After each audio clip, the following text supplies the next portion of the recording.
the Stony Dakota First Nation tribes of Chiniki, Brisebois, and Goodstone, and the Tsuut'ina First Nation. This territory is also home to the Métis Nation of Alberta, Region 3. As an organization, Calgary Sports and Entertainment is proud to continue our commitment to learn from.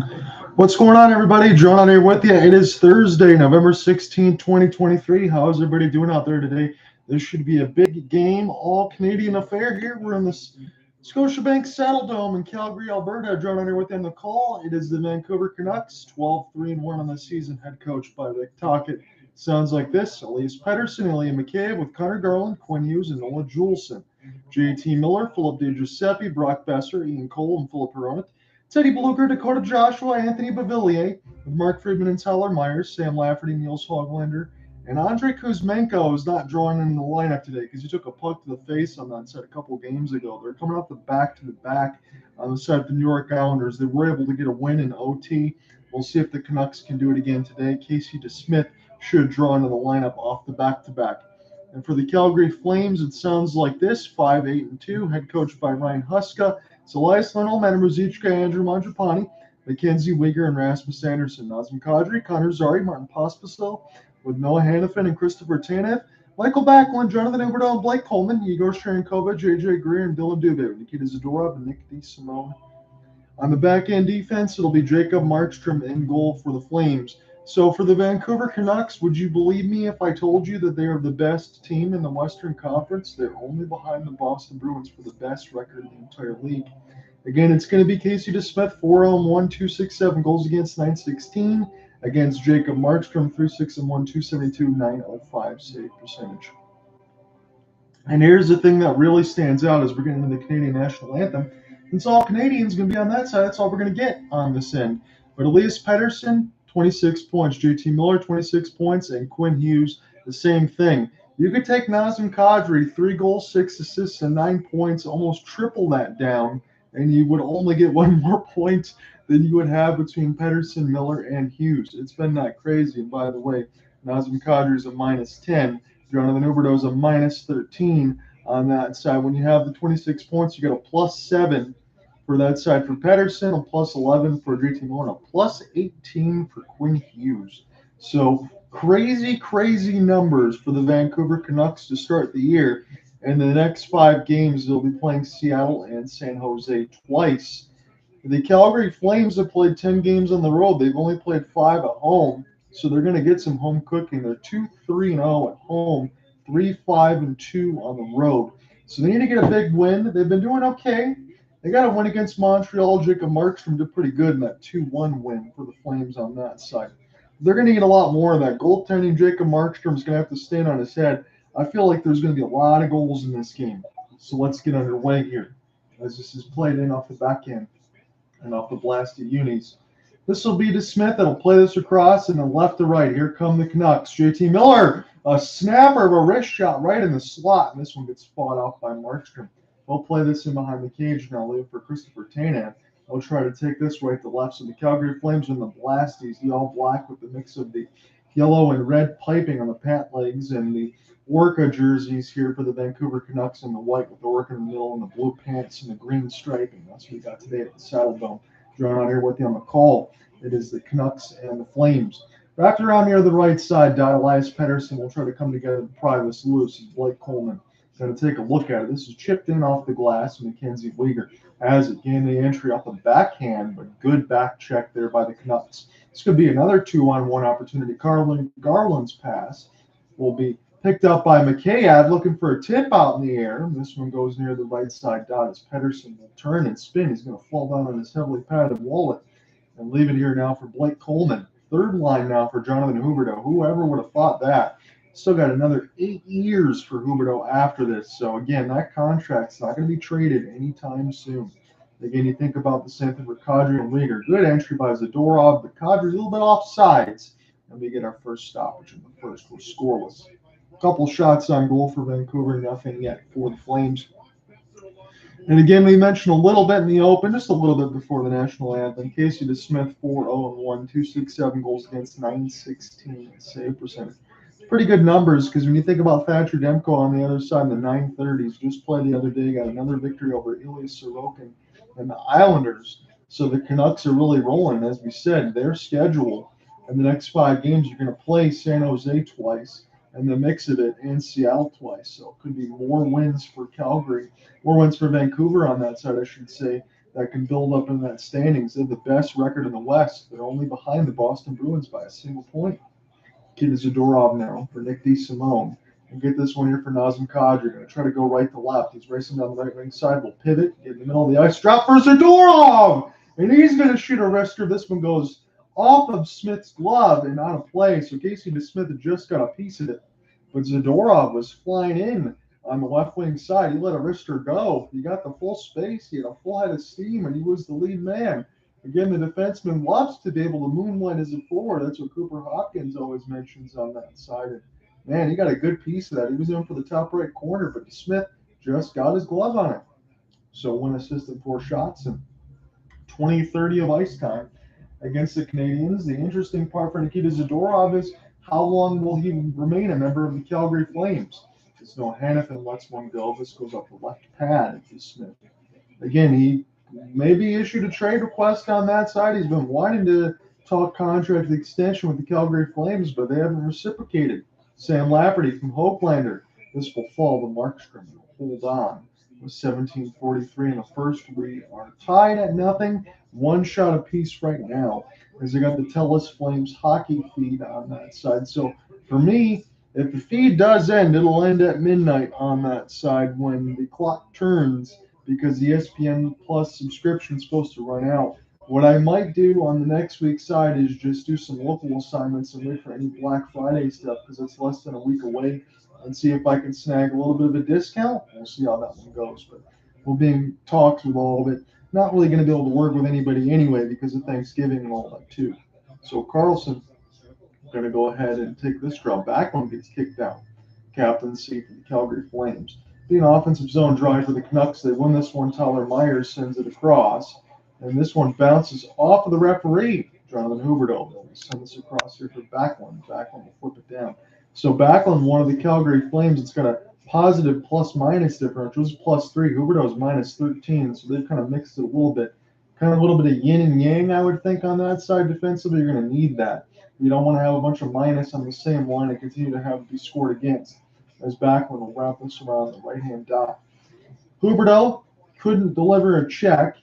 Coleman will try to finish it. Huberdeau's going to get it now. He's patient off the drop pass for Backlund. I thought he might shoot that one. Backlund now centered through the paint. This is going to knock the net off anyway. And Huberdeau's saying, what's going on? This is pushing me right in the net. So it's going to knock it off its moorings. Noah Juleson was there, but we're going to stoppage. That's 17 minutes left to go in the first. So Jonathan Huberdeau, we talk about it many times when Cooper Hopkins is here with me. They do a little bit of overthinking. Well, you had Coleman in front providing a screen, and then Noah Juleson just goes there and knocks the net off to make sure nothing else happens. But could have been a walk-in opportunity near the right side dot for Huberdeau to take. He just didn't want to shoot it, I guess. So 3 minutes passed in this first. This is a face-off win for the Flames. And they'll fall back here with no Hanifin. Hanifin now number 55 will send this here for Adam Ruzicka. And the Vancouver Canucks will flip this one in as Brock Boeser will take a look at it near the right side. That might be the first to get to it. But this will go back, flopped and turned over. Boeser with a ripper. And this one is saved by Markstrom and up and out of play. So Brock Boeser, I believe, already has, and I'll have to check my initial notes before the yesterday's side, I think 14 goals on that side. We'll go ahead and look at it. So 13 goals, 8 assists, and 21 points for a +12. And Rick Tocchet is getting all the credit, as you should. Kind of turned Brock Boeser into a two-way player. There's been a lot of reports about Boeser on that side, dealing with a lot of things with his family. And now that that's all passed and he's turned into a two-way type player, you're going to turn into the player that everyone expected him to be. He's been pretty spectacular. Tied for first in goals with 13. Again, that was held by Alex DeBrincat for a long time until he got a little bit cold, but he did score today. Hronek, right near the right side dot. That one goes high as Pettersson will try to get this near the right side boards. Now Rasmus Anderson take a look at it. This will be Connor Garland. Flip this around for Filip Hronek, former Red Wing. Nice sauce pass. As this will be Ian Cole. Put this in deep here for Lafferty. He'll spin around now. I think it's Ilya Mikheyev will crisscross. as this is near the right side of the faceoff dot. Go back here for Filip Hronek. Settle it down off his backhand. So the defensive partner in Cole. As the Canucks are kind of playing keep away with us right now, but I promise you it's full strength 5-on-5. 10-1-1 in the last 12 games. They've outscored opponents 55-26. Canucks. They've been disgustingly good. As this one is tipped. And this is blocked away by Markstrom, but this is still in behind the cage. Centering pass goes near the right side dot. And Filip Hronek will send this back around for Pettersson. Rasmus Andersson will give a look at it. Shift time's been out there. It's been about 1:40 for these forwards here. Tired forwards can't get off the ice for the Flames. And the Vancouver Canucks unrelenting with this puck possession. Haven't made much happen yet. Going to get a change for Quinn Hughes. And this shot goes wide. And this goes all the way back down the ice. So Calgary's going to be very quick about this line change. Here's Quinn. Sauce pass right in the middle. Good stick there by Nikita Zadorov. Big number 16. Send this here now for Pospisil. Flap this one back around the boards for Nazem Kadri. That second line, you got Zary and Pospisil on this side. And they look pretty good since their call-ups from the Calgary Wranglers. This one gets centered away. But Casey DeSmith will watch this one go harmlessly near the left side dot. As this is a slap shot and around the end boards. We'll see who picks it up. Pospisil is trying to provide some body contact to pry that one loose. Nazem Kadri gets a stick lift. Here's Martin Pospisil. Send this one back here for Zary. Now back to Pospisil. Back to D. Bomb! This one goes off of DeSmith's leg and goes near the left side dot. As this is picked up by Zadorov. Stutter step stays with it. As it's Nazem Kadri. He gets taken down. And a tripping call. This is going to be a power play for the Flames. Once Vancouver touches. Zadorov touch. Connor Zary near the right side dot. Zary touch pass now. And this is Dubé fires it. This is still with the Flames right in the middle of the slot. This will go all the way back down the ice. And this will be Nick DeSimone. Again, the cage was yawning because Markstrom's waiting for the power play side, so that could have been bad for the Flames. As this is picked up now. Off the back pass, Sharon Kovac will drop it. Christopher Tanev sends it near the left side dot. Jonathan Huberdeau. Now Tanev. In the high slot, Tanev near the right side dot makes his pass, gets it back. Nikita Zadorov back in his original spot on lefty. Goes to Tanev cross ice. Right in the middle. Vancouver still can't touch this thing. It's been all Flames with the delayed penalty. This is near for Huberdeau. This goes off his stick. Back to Zadorov. Tanev now. As this will go near the right side dot. All Flames still with the puck possession. They're going to get a power play out of this. Vancouver is just kind of sitting in that diamond box. Huberdeau. Tanev. A lot of puck movement, but no shots yet. Crowd getting restless. Huberdeau. Tanev now in the high slot. Can't keep it in the zone. So Calgary going to go back. They might as well take some changes. And Vancouver mercifully finally touches this thing. But it's going to be a penalty against the Canucks. 12:55. Left to go in this first. When we come back, it's a Calgary power play. Tripping. Kadri was the one who drew it. No, I'm married to Tim.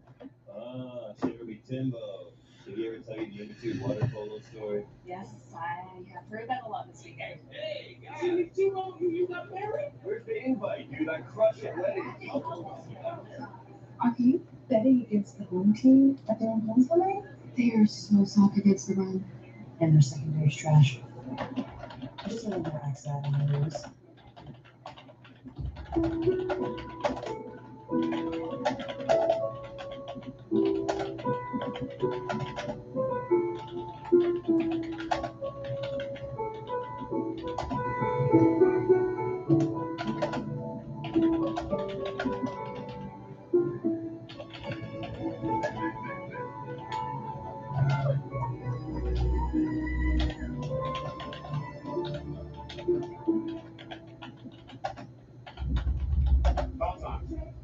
Showed up. Let's show out.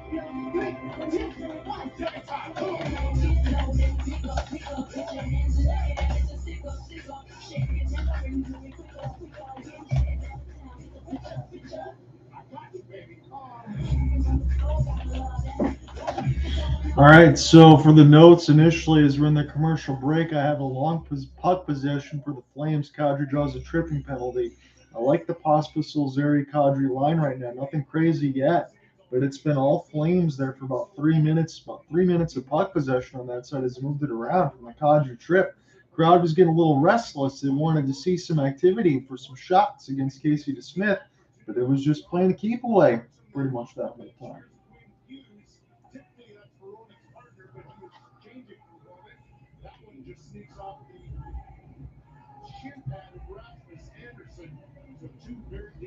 So Quinn Hughes is the one that's in the box. 12:55 left to go in the first. Calgary's drawn the first power play of the game, and that TV timeout's going to allow the Kadri line to stay back out there on this power play. Hannafin got it now. As we'll get this here for Connor Zary near the left side dot. Hannafin will send it across. He might get it back. As this is near the right side dot now. Anna Mrzichka waiting for Zary on the opposite dots from right to left. Hannafin top circle, now Zary. This goes near the left side of the board. His pass might be a little bit too strong. As the Blasty jerseys are trying to get this one back there for Nazem Kadri. Goes to Hannafin now. Hannafin working his way in the high slot. Now near the right side dot. A lot of puck movement there. Still not really shooting anything right now. And a diving play from the knee allows one of the Vancouver Canucks to take it away. I think that's going to go against the Flames, though. It's going to be a tripping. So that's going to negate that power play side. They had all sorts of puck possession, but it's not going to matter here. Adam Mrzichka is going to get a tripping call against him. And it'll be 4-on-4 for a minute 19. So try to take a look at this. So Connor Zary gets knocked off the puck.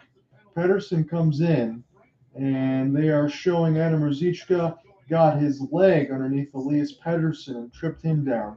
So it's a 4-on-4 for about a minute 13, and then Vancouver will get an abbreviated power play. So defensive zone draw, Mikael Backlund. He got kicked out of the circle again. This is the second time that that's happened. It'll be Blake Coleman, so it should be an advantage here for the Canucks. 4-on-4. Big slap shot there for Pettersson, and this one gets blocked aside by Markstrom and picked up by Rasmus Andersson as he will spin this thing around. 4-3 OT win against the Islanders. They were down 2-0 after the first period. We'll see who's got the fresher legs. It should be the Flames, but the Canucks are really good this year. As Coleman will try to get this near the right side dot. He was the lone forechecker after he lost the puck. Everybody retreated on a 4-on-4 side. Rasmus will peel it back. Play this off the backhand now and allow Mackenzie Weegar to get things started. So there's open ice right now, but Calgary just kind of taking their time. The last time that Calgary played was a 2-1 win that we talked about. Markstrom was really good against the Montreal Canadiens. Nazem Kadri, he's played a lot of minutes right now. Tried to stutter step through a couple of hits. And now Phillip Di Giuseppe have to spin around in his own end. We'll leave this here for Ilya Mikheyev. This will be a cross pass. Be turned over. Flames will get this across the blue line. I got to check back up, though. It's Nazem Kadri. Nikita Zadorov. This is played in off the window. Kadri will send it back. As this will be picked up by Tanev. Here's Zadorov. He'll be the lone forechecker here. Play this in off the backhand. A little bit weak, but it's Kadri. Long stick from Zadorov in the high slot now. Wants the bomb! And a big shot for Zadorov. And Kadri was doing his best leaping impression. He looked like a basketball player to make sure that puck didn't hit him in the skates. And DeSmith did find it, though, as we get 10:36, I believe, a stoppage in the first. So Nikita Zadorov, he pinched in on the offensive end, then he came back in the high slot and delivered a big-time bomb. Nazem Kadri trying to provide the screen. He kind of, I think, just gets tripped by Casey DeSmith behind him, but no worse for wear. So offensive zone draw for the Calgary Flames and a 36-second abbreviated power play for the Vancouver Canucks. So Canucks will win it. Quinn Hughes, he was in the box. Now he's going to run part of this power play time. He's got it now. Again, he's one of the 3 Canucks that have 26 points in the season. Points leader is Nazem Kadri with the Flames with 9. So let that sink in. Noah Hannafin now, as this is loose and behind the cage near the right side dot, a high slot. Hughes sends it across, one-timer, and a goal. Elias Pettersson wide open. Not sure where Jacob Markstrom was going there. He was near the left side. He was thinking maybe a shot was going to come there. The whole right side of the net was wide open to shoot at. That's skeet shooting there for Elias Pettersson. And that's no problem for him. He's near the right side dot with a 1-2 finishes. Markstrom's caught on the wrong post. He's near the right side post. The shot comes to the left. I guess he never saw it. And the Canucks score a power play goal. Elias Pettersson's going to get one of the easiest ones you could ever ask for. And it's a 1-0 lead for the Canucks. Again, I'm not quite sure where Markstrom was going on that one, to be completely honest. Looks like he might have been partially screened out in front. He just lost sight of it. 8th of the season, 9:30 in the power play from Miller and Hughes. So Hughes, again, he gets a tripping call against Nazem Kadri. Comes back out there, gets a secondary assist, as it's Kadri now. Played in near the right side dot, about 10:05 left to go in this first, and it's flipped up into the player's bench and out of play. So on the 6th shot in the game right now for the Vancouver Canucks, it's Elias Pettersson wide open. And again, Markstrom, he was not even in the vicinity of where that puck was going to be. And that's an open net to shoot at. You honestly could have taken Markstrom out of the net, and it would have been the same result because there just nobody was over on the right-hand side. He never slid. So 10:08, we get a center ice face-off from the puck going to the player's bench. Pospisil will try to go ahead and get this one. Connor Zary line. The second line is already getting a lot of time here for Ryan Huska's squad, 3-on-2, as this will be just knocked away from Teddy Bluger off the spin. And near the right side dot now, Phillip Di Giuseppe will send this back around to D. Tyler Myers lines out there right on the third line, as it's Friedman. Friedman now will hold up here for Myers as he'll take a look at it. Di Giuseppe gets knocked off the puck with Anthony Beauvillier.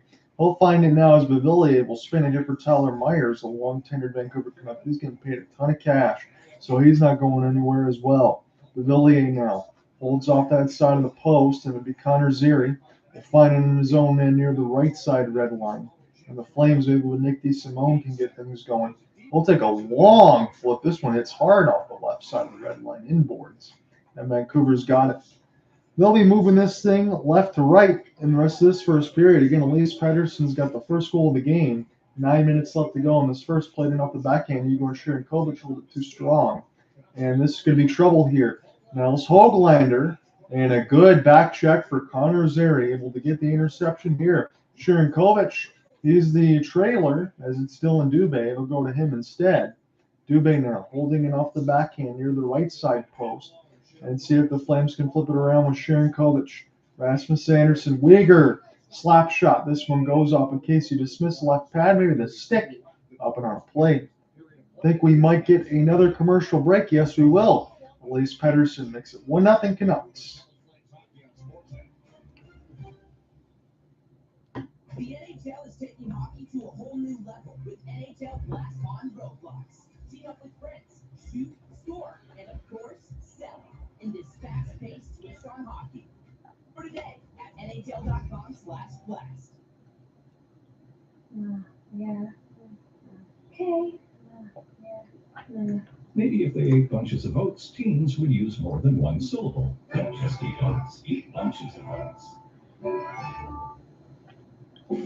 USAA? We're in a commercial break right now. Elias Pettersson's got the first goal of the game for the Vancouver Canucks. It's 1-0 Vancouver. Again, it was a lot of puck possession for the Calgary Flames to start this thing. Couldn't make anything happen, though. And once Quinn Hughes came out of the box, and set up to the right side dot, Markstrom wasn't even there on that side. So Flames haven't played since Tuesday. So Thursday, when we're giving you the broadcast now, November 16, 2023. And Vancouver was just with the playing against the Islanders yesterday. So we'll see how much energy that they have.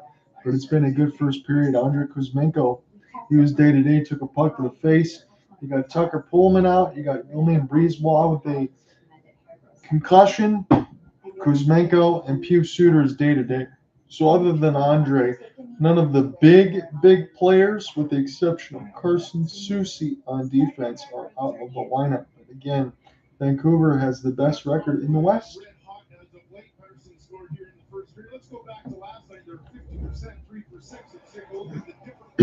So the TELUS Flames sportscast here is showing the Vancouver Canucks power play, and again, they are as good as it gets. They're already 1-for-1 in this game.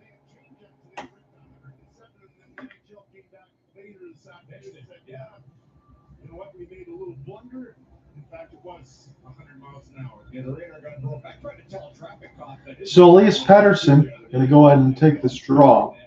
And it'll be Mikael Backlund on the other side. Backlund will be one of the ones that doesn't actually get kicked out. He's already been kicked out of the draw twice. So they're going to remove Pettersson here. He's going to take his spot on the wing. Backlund tried to win one here for the Flames.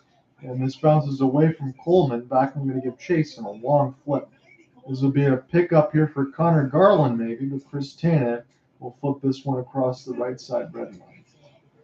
Long outstretched sauce pass. Connor Garland will play it in deep as it's Tanev near the right side red line. Badly turned over. Markstrom hits it with a stick handle. This is with Garland right in the middle. Huberdeau gets a stick on it. Tanev now will find it fall back to him. And Mikael Backlund will chip it across the flaming sea as this is wrapped back around. Markey will take a look at it. Now near the left side dot is Coleman's being under duress right now. Good puck possession here for the Vancouver Canucks as they're providing some pressure here. Dakota Joshua tries to pry it loose, and now it's Mikael Backlund. He's going to race his way off the backhand and pick it up now as this is intercepted here. Brock Boeser has it. Series of slow stick handles. He'll work his way as Rasmus Andersson was the last line of defense there. Coleman has to turn back in his own end for Mackenzie Weegar from the Florida Panther. Lindholm drop, and here's a good save for Casey DeSmith. He saw it all the way. No screen, but it was a 3-on-2 off the rush, and they decided to just let it go here in Adam Ruzicka, but it was stopped by Casey DeSmith. So the shots are now even at 7 apiece. It's 1-0. Elias Pettersson's got the lone goal here for the Canucks. Again, for Rick Tocchet's squad, 12-3-1, first in the Pacific, best in the West. For Ryan Huska's squad, 5-8-2, sixth in the Pacific, but they've been playing better of late. Again, you could say the same thing for the Edmonton Oilers, but that was more of a panic, full-scale panic, probably 11 out of 10. Maybe the Flames play a 5 or 6 at most, as this was sent wide by Weegar. Elias Lindholm can't chip it, and here's a chance for the Canucks off of a long wrist shot. This one gets blocked near the left side wing. Ruzicka will flip it down here for Andrew Mangiapane. Mangiapane tried to toe drag his way through a couple of Canucks, and this will be flipped across the red line now for Nick DeSimone. DeSimone will send it here for Nikita Zadorov, as they'll find the red line now. Sam Lafferty will take a look at it, wrap it around the end boards. 6:40 left to go in this first. Picked up now away from Lafferty off the chip and chase. It's a 3-on-2. Going to have to cancel it off there. Nazem Kadri gets absolutely upended trying to find this puck.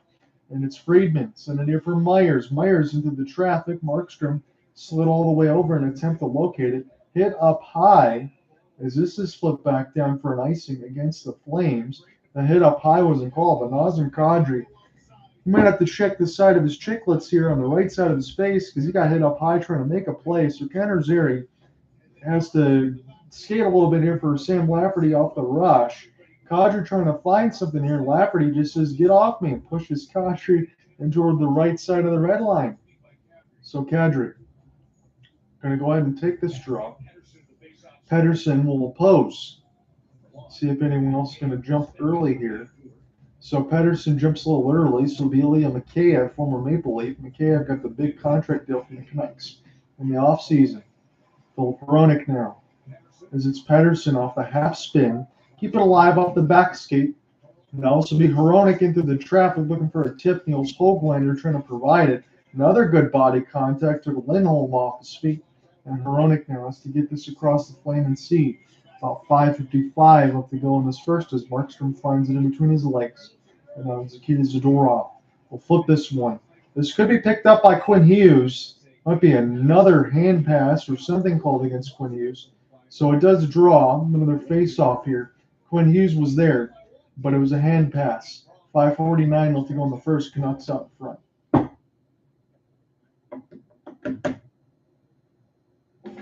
USAA? Yeah. Awesome rates on coverage for our car, home, and stuff. She has a lot of stuff. A lot of cool stuff. But USAA also has banking, credit cards, and loans. Plus advice and other perks. Only for emergencies. Thanks, Mom.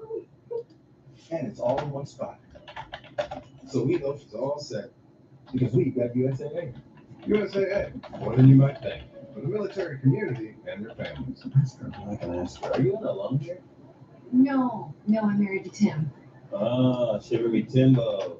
Did he ever tell you the inner tube water polo story? Yes, I have heard that a lot this weekend. Hey, guys! You got married? Where's the invite, dude? I crushed it wedding. Are you betting against the home team at their home tonight? They are so soft against the run. And their secondary's trash. Just remember to ask that in the news. Total by Verizon is wireless that goes all in for you. That means unlimited data, powered by Verizon, priced by us for just $25 a month. No contracts, no credit cards. Sounds pretty OP, but all in is all in. So we added Disney Plus Premium, yes. So rides are one more fun. Because it can't be total unless it's all in. Total by Verizon. Now for a limited time, get a free Samsung Galaxy A13 5G usage. Only at Total by Tuesday Montreal, the 2-1 victory is out. Sure that 500 victory on that trip. We take a look at their home record versus Kickers, 14-3-2 versus the Canucks, 789. I mean, you win a lot of hockey games, you make a lot of playoff games, you're going to play like that at home. And this is a 300 all-time game between these two teams. Flames with a 150, 97, and 52 record over the years. Urban Tocchet has done a real good run. Oh, yeah. Many years.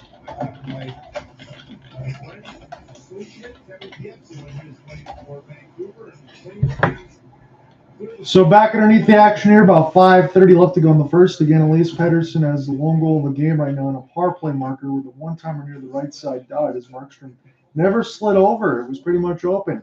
As this is flipped in for Mangiapane near the right side dot. Gains the entry off the drop pass. It's Chris Tanev. Tanev near the right side red line, and the shot goes a little bit too far. The stick was up in the air, couldn't receive the pass. Brock Boeser will put this one back around about 5:05 off the go in this first. Gaining across the red line now. Again, thanks to the TELUS Flames Sportsnet hockey feed on that side, Rick Ball, they mentioned that it's a 300th contest between the Canucks and the Flames as this one gets iced against Calgary. Got a stoppage at 4:53 left to go in the first. Calgary's record, I believe, in the 300 games, I typed this up quickly, so hopefully it adds up to 300, 150, 97, and 52 against Vancouver all time in this 300th game about to be. So again, two tripping calls. Quinn Hughes at 7:05 and Ruzicka at 7:46. Elias Pettersson, the power play from Miller and Hughes. That's your lone goal right now. This is a slap shot blocked out in front, and that one goes wide. Would have been Connor Garland walking back in to make it 2-0, but it just misses stick. This is Hughes, turns and shoots, and this is a big-time rebound from Markstrom, but this is picked up by the Flames and the former Stanley Cup champion Tampa Bay Lightning man Blake Coleman. Huberdeau. Now for Coleman. Slides in near the left side. Dot backhanded pass. Huberdeau! And why did he pass that one? Because this one is picked up now. He could have just shot that one past Casey DeSmith. He never saw it. Mackenzie Weegar near the right side dot. It's kind of funny that the announcers don't even act to it anymore because I guess they're just used to it. Again, for me, I'm never used to that, especially when you get a chance to score. 4 minutes left to go in the first. Sent all the way back down. Icing's going to be waved off. So Mackenzie Weegar has it now. Weegar has some changes in on the door side of it. Rasmus Anderson, this one gets turned over. He's the one that made the change. And this will fall into the breadbasket of Jacob Markstrom. Hits his glove. We'll hold on. 3:45 left to go in the first. I hope that they show that replay from what I just saw. It was a good combination for Blake Coleman.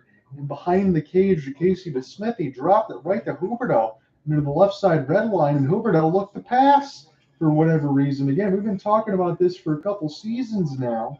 And hopefully they show this off this upcoming rush. But I guess they're just going to look away from it in complete fright. 6-game point streak, 2 goals, and 9 assists for Quinn Hughes. Again, he's one of the ones that have 26 points on the season. One of 3. Nick DeSimone. We'll flip this here for Nikita Zadorov. He's turning on the burners. This is played in off the window a little bit too far for Nazem Kadri above his stick, and Zadorov will flip it back. Kadri has to elude a hit, and it'll fall right back to Casey DeSmith.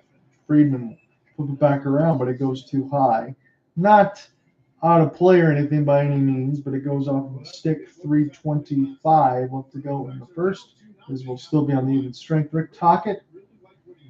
I think I'm looking at his face right now. I can't tell if he's pleased being up 1-0 or not. I think there was a couple miscommunications on the defensive side. that he's very stern in his face right now from what they're showing on the Sportsnet feed. If Thacher Demko's got the baseball cap on, he should for the rest of the night, considering they had a back-to-back win over the New York Islanders just the other day in overtime. He's been exceptional. Again, Vancouver faces a lot more shots when Demko's in net because I think they push a little bit more because they got somebody like him. Casey DeSmith, maybe they're going to get a little more of a defensive game. Probably can afford to do that a little bit against the Flames. They don't have that same type of offensive firepower, but who knows? It's Tanev for Backlund. As this is near the left side of the red line. Backlund takes a hit. Coleman trying to provide something. As this is Backlund getting a stick on it. It'll be Connor Garland from Ilya Mikheyev and Garland. Put this one down. I'll go ahead and play it in. Tanev will wrap it around the inboards now. Tanev's in a little bit of distress. Hanifin will get this here for Coleman. And now near the right side window, Chris Tanev is already near the player's bench. He's going to go ahead and take his change and fire it in. 2:45 left to go in this first. Shots on goal are 9 apiece. Elias Pettersson's got the power play marker. That's the only one we got right now. As it's Weegar into the right side red line now. Gets hit by Di Giuseppe. Flames try to push this the other way. As Ruzicka will take a look at it. Gets turned over. AJ Greer's out there now. As he'll find this one, go back to defense. He'll spin, leave this right in the middle of the slot, and nobody's there for the Flames on that side. That was a good play by Greer. Somebody should have been able to pick up that puck. But it's Weegar. Wrap this around as he gets it away from Brock Boeser. Nicely played in between the legs. This might push the Flames forward. Lindholm, drop pass for Ruzicka. Weegar scores! Tic-tac-toe! And the Flames tie it at 1. An innocent-looking play, no problem, though. But it was nicely set up into the neutral zone, in between the legs. And that really was that simple. Near the right to the left, and Mackenzie Weegar, right off the rush, beats Casey DeSmith clean. And this game is tied at 1. What a play that was, right in through the neutral zone. Lindholm sauced it all the way across. It's Weegar, finishes it off near the left side dot. I think that was Dubé was the one that played it in between his legs. Lindholm, extra pass across, gets it to Weegar, and we are tied at 1. That was beautifully executed off the rush, and Dylan Dubé was the one that played it in between his legs. 2:05 to go in this first. We're tied at 1, and Mackenzie Weegar evens the score. Nikita Zadorov now trying to get this out, and Dakota Joshua gets the steal. Got to be careful here. Centered out right in front for the Canucks. But nobody can get a stick on it. I don't think Markstrom would have been able to make that save. But Weegar gets his third. Tyler Myers puts us back around the inboards now. It's Greer and Lindholm with the assist. So AJ Greer, he did have a pass that went right to the neutral zone. He picked it up. This time Weegar picked it up and he finished it. AJ Greer had a good shift there. Nikita Zadorov in between his legs. Nikita Zadorov now dropping it for Lindholm. Another shot. This one goes high up and on a plate. Maybe off his stick as well. 1:23 left to go in the first. So Mackenzie Weegar gets the goal. Ties the game here for the Flames. Elias Pettersson and Mackenzie Weegar are your goal scorers. 1:23 left to go in this first. It's been a good contest all the way across the board right now. Dan Vladar giving some stick taps to Mackenzie in off the bench. Mikael Backlund will get set to take this draw. We'll see who it is on the other side. It'll be Elias Pettersson. See if Backlund can win an offensive zone draw. This time he does, and number 55's got it. This will drop to him in the neutral zone. We'll have to peel back as it's Backlund now near the right side, not playing off his backhand. Jonathan Huberdeau will give chase. He'll find it now, but a little bit too far there for Backlund. Try to find Coleman instead. Almost down to a minute here. As it's Tanev from Hanifin. It'll be fired in by the Flames, and we're down to a minute. 10 shots to 9 in favor of the Flames. The score is tied at 1. Ilya Mikheyev nicely in between his legs, but this turnover across the flame and sea. Huberdeau off the drop. Try to find Hanifin gloved out of the air. This is going to fall to Casey DeSmith inconspicuously. That took a couple bounces off a glove hand, but Casey's got it. Former Pittsburgh Penguin makes the save. And that was probably not as easy as it looked. So turned over right in the middle of the slot between the legs for Mikheyev. Flames are trying to press the other way, and Huberdeau, he did drive the play, sent it back, and it bounced up in the air, and Huberdeau tried to get right to the doorstep and finish it off. But again, for Huberdeau, He's going to play the way he's going to play, and we've already seen that in the second season now for the Flames, but still, drive the net, send the play forward, don't send the puck backward and force any turnovers, especially against a team like the Canucks. As it's Nils Juulsen. Juulsen now. Played this in off the backhand now, and Miller. JT Miller lost it to Rasmus Andersson. 30 seconds left to go. Nazem Kadri off the drop for Zary. Kadri!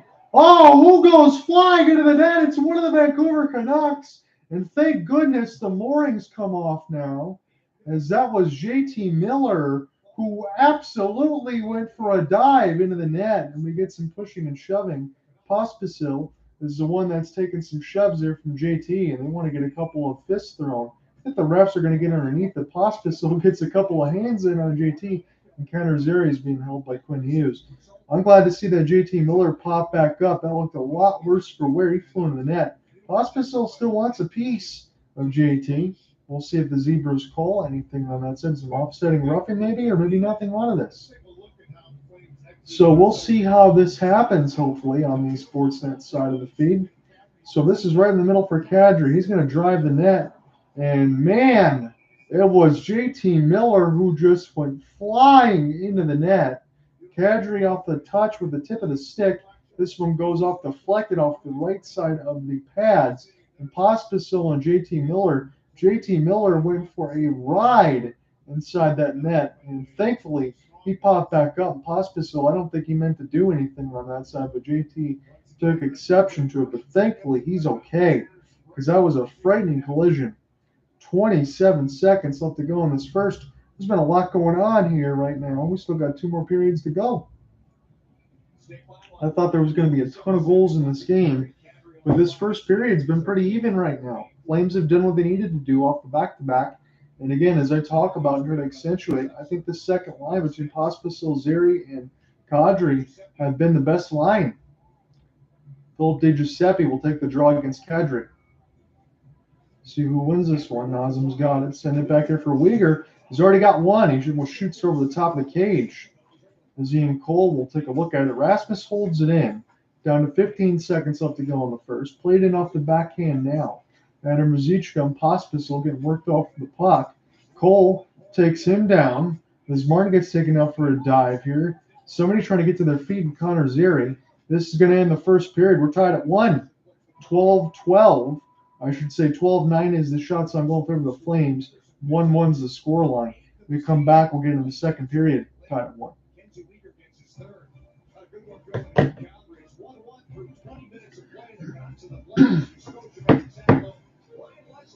Type some notes. I'll be right back.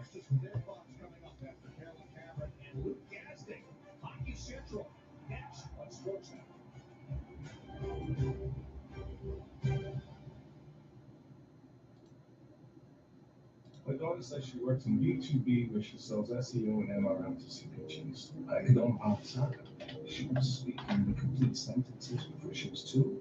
Now she just mumbles all these alphabets. When I called, she said she can't speak because she needs to check the CTR and ESM, basically. I'm going to solve. Should have been around more. Parents don't get B2B. LinkedIn does. And helping marketers reach over 70 million decision makers makes LinkedIn the place to be.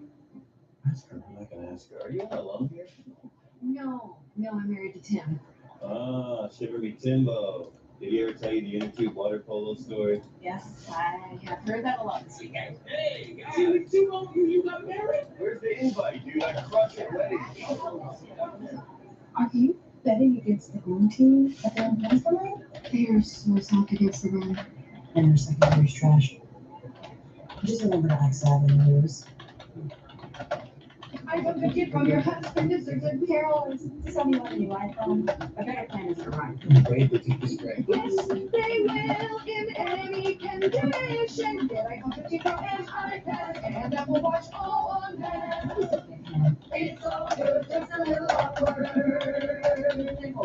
For a limited time, turn any iPhone in any condition into a new iPhone 15 Pro with titanium and iPad and Apple Watch SE all on us. That's up to $1,700 in value. It's holiday everything with Verizon.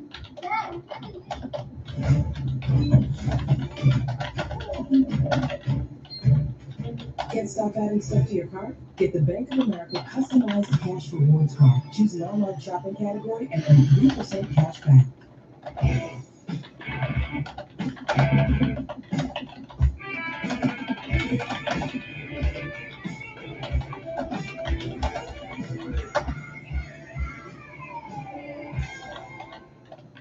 deal lovers, here's something new.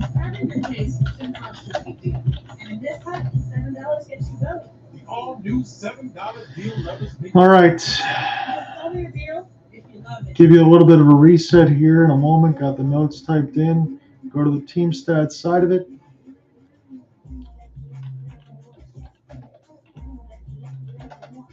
$12-9 shots on goal for the Flames.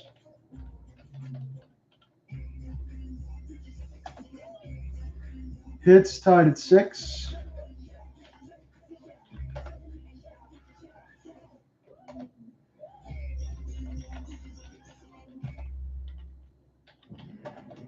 The total support pouch from Haynes can help you achieve balance. This mesh panels with perfect separation and support secure, separated, supported. Find your balance. This is the total support pouch from Haynes. Vancouver's power play 1 for 1.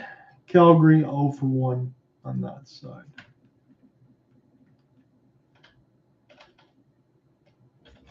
Mackenzie Weegar ties things up for the Calgary Flames with Elias Pettersson, who opens the scoring. 1-1 after 1. Luke Gassick, Carolyn Cameron. So again, power play goal right after it was Quinn Hughes that came out of the box. Elias Pettersson near the right side dot, one-timer snipe, put back past Markstrom, never really located the puck at all. Honestly, I think he was screened. He never even moved over near the right side dot. 17:55 in the first, though. Mackenzie Weegar scores off a sweet rush play that certain Dylan Dubé with the play between his legs and pass in the neutral zone. AJ Greer had a good shift of the pass that just missed before it. This time, it doesn't miss. It finds a flame. Mackenzie Weegar off the second pass from Lindholm. He finishes it near the left side dot with a wrister that beat the Smith, tied the game at 1. Shots on goal 12-9 for the Flames. Hits tied at 6. Face-offs 12-10 for Vancouver. And that is your first period reset. Let's get into some finals, some scores in progress. The early game of the day was the Sweden game that opened between the Red Wings and the Senators. It was a 4-0 lead. 4-0 lead for the Ottawa Senators. It ended up being a 5-4 win in overtime as Tim Stützle tipped it in out of the air. And here's the low light for the Red Wings. James Reimer ducked to avoid the puck. And keep in mind, he's the goaltender. You don't want to duck to avoid the puck. And it goes in, and Stützle wins the game. I guess the glass half full approach was the Red Wings score 4 in the second. They find a point that they definitely shouldn't have even had. So Golden Knights, they were down 2-0. And the Vegas Golden Knights win 6-5 against the Montreal Canadiens. It was Newhook and Jonathan Kovacevic made it 2-0 Montreal after 1. Brett Howden scored shorthanded from Keegan Kolesar. Jussi Olonen were unassisted 3-1 Montreal. Then Braden McNabb and Jonathan Marchessault tied up with consecutive goals at 11:20 marker for Marshy. Olonen again with his second, and then Theodore scores to make it 4-4. After that, it was all Vegas. Eichel and Stone. Stone on the power play and Tristan Barron at 19:06 from Caulfield and Mike Matheson. Big Golden Knights win 6-5. Caden Primo takes the loss. He stops 37 out of 43. On the other end, Aiden Hill. Not too many times you see Aiden Hill give up 5, but he does improve to 8-1-1 on the season. The goals against is not going to be 175, just an 821 save percentage as he stops 23 out of 28. Coyotes get a 3-2 win over the Blue Jackets. They improve to 8-6-2. Columbus falls to 4-9-4. So no goals in the first, and it was tied after the second. Damon Severson and Barrett Hayden, both with their second goals. Michael Kessering and Matt Dumba get assists. So it's tied 1 after 2. And then Logan Cooley with his second on the power play from Sean Dursey and Clayton Keller And then Lawson Krause from Nick Bukestad made it 3-1 Coyotes before Damon Severson got his second at 18:03 from Zach Werenski and Alexander Texier, 3-2. Elvis Merzlikins takes the loss. He stops 29 out of 32. And Connor Ingram, man, he was brilliant. He stops 39 out of 41 in the victory for the Coyotes. A few more finals here for you. Devils. They score 3 in the third. They slobber-knocked the Penguins. They improved to 8-6-1. The Penguins fall to 8-7-0. Brian Rust and Curtis Lazar exchange goals. Lazar shorthanded for the Devils just about hollow. It was 1-1 after 1. And then Rust and Bastian. Rust scores again from Carlson and Crosby. Bastian gets his first from Holland and Dougie Hamilton. But it was all Devils in the third. Jesper Bratt, Alexander Holtson, Tyler Toffoli, Teapot, former Flame, former LA King, Montreal Canadian gets it done with his ninth from Jesper Bratt and Luke Hughes. Tristan Jarry gives up 5, stops 25 out of 30 for an 8.33. And Vitek Vanacek, 22 out of 24 for a 9.17 and a 5-2 victory for the Devils. So those are your finals. In progress scores, not including our game, which is 1-1 between the Canucks and Flames. Second period ends, and it's a 2-1 lead for the Lightning. The Bolts got the lead over the Blackhawks. Bolts are 6-6-4. They've been shut out a lot lately. They're not going to get shut out today. Chicago Blackhawks a little bit better than we expected, probably. They're 5-8. Lucas Reichel scores a power play goal from Philip Kurashev and Kevin Korchinski, but it's Braden Point in the second from Hedman and Kucherov, and then Sergachev gets his first of the year from Braden Point and Steven Stamkos. Peter Mrazek, he's been good so far, 18 out of 20, and Jonas Johansson, 12 out of 13 for the Bolts. When we come back, we'll get into the second period in a moment. Hey,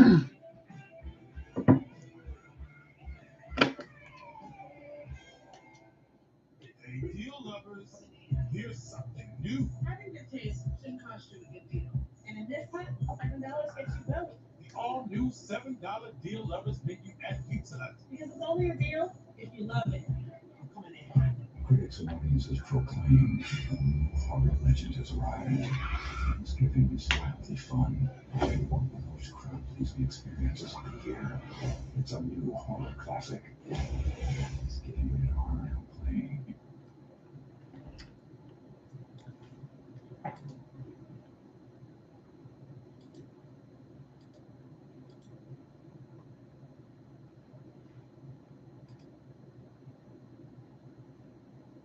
Home of no payments, no interest, 1 year.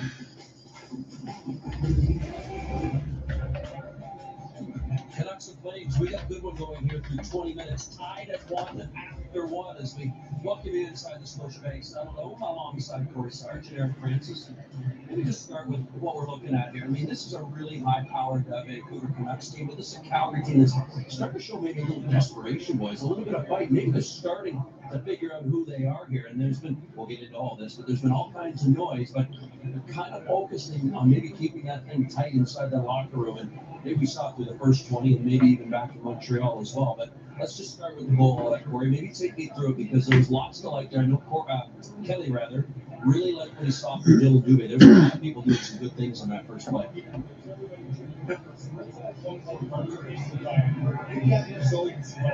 This team, even though going down the ball early in the period, it is been late. It is. Hey, there we go. Now we can all hear each other. Yeah, just to reiterate again, this team's been resilient. They haven't quit. And even though it gets late in the period for this team, they keep pushing. And you got a small little play on the boards by Kadri or by Dylan Dubé that was mentioned. A great pass by Elias Lindholm and weaker finishes. Really great pass by Greer on this play as well. I mean, you got to give him some credit. He had a lot of foresight on that play. Look at that. Let's talk about that. Yeah. Please.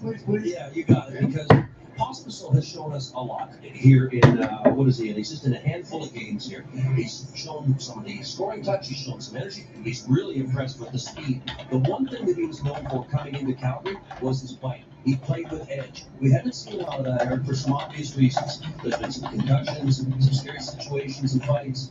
We started to see a little bit of that snarl again. Well, let's please show that again, because we talked about it immediately here because we love it. If you're a player, a fan, you love what he did. It's dangerous. It's dangerous physically. It's dangerous because it probably should have been a penalty for interference because the puck is nowhere near there. But see, it's just that little nudge. Miller didn't like it at all. JT Miller didn't like it. Look at all, no.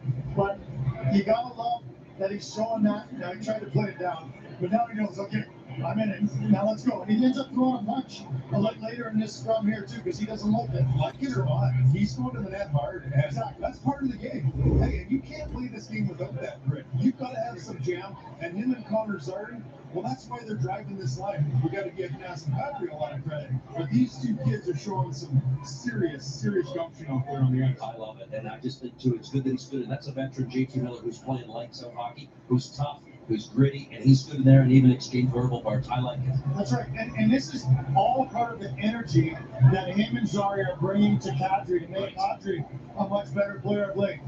This shift is they almost can call it the shift. I mean, they're in there for like 40 or 50 seconds before the penalty is drawn. Now, this is three rookies on the ice. Zary, Simone's on the point, you got Pospisil out there. But they're it's the constant movement, the constant energy, and it ends up with the Canucks taking a penalty, and it also gave them about almost a full minute on a delayed penalty. So it's just, we're seeing this over the last 5 games with what it's done for Kadri, what Kadri can do for the kids. We're finally seeing some semblance of chemistry on the line. All year long, they've been trying to find 1 or 2 lines that'll work. We have one right here, at least in the last 5 games. It's bringing a little more out of Kadri's game than just his offense, too. Because we already pointed it out by Kelly tonight that he's contributing at the other end of the ice. He had a really nice defensive play. So it's just nice to see some fire in his game. And the 2 young kids, if they keep pressing like this, getting under other teams' skins, you make a name for yourself. And that's what you want. If you want to stick around, you got to make a name for yourself. Nikita Zadorov's making a name for himself. Some good, some bad, but certainly through 20 minutes, he's kind of showing you a little bit of everything that you like, I think, too.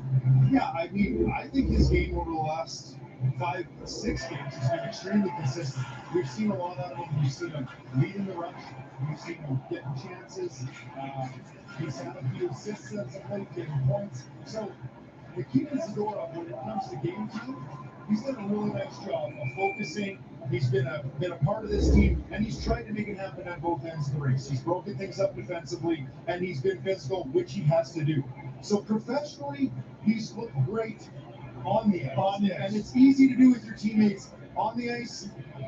I'll leave it at that. Yes, I'll be the one to tell you it's extremely unprofessional the way he allowed his agent and him together, however they conspired, to come out with the trade request. Very disruptive, ill-timed, very, very selfish, not very well received in that dressing room. They've had meetings addressing that and that alone. They say that they've come to peace with it and they move forward. As long as this kid continues to play well, the players can live with it. When his play drops off, we got a real problem with that room. We just step aside the second period around the corner. We've got a good one, as mentioned, tied at 1. Pettersson is good, and certainly weaker with the other marker. Second period coming up next. Let's have a split talk. NHL Free Play, presented by Petco, the free-to-play NHL picking game. Every game day before the puck is dropped, answer up to 10 questions and earn points for a chance to win $50,000. Play today on the NHL app or at NHL.com/freeplay. eBay Authenticity Guarantee is checked by experts. Every stitch, tag, and logo. So you'll always get that feeling of real.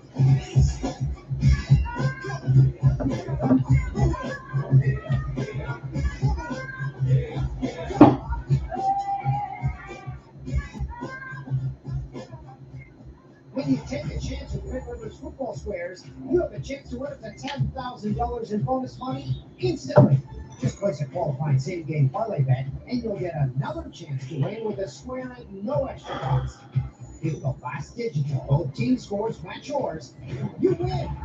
So take a chance and get a chance with Red River's football squares and win up to $10,000 in bonus money.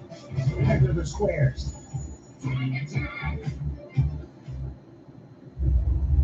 Ball time. Shoot up. Let's show out. 3, 2, 1. Game time. Come on.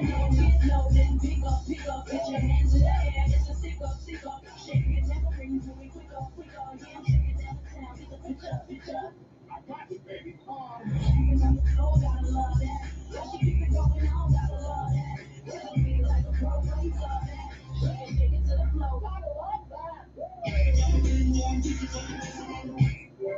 This holiday will be magical.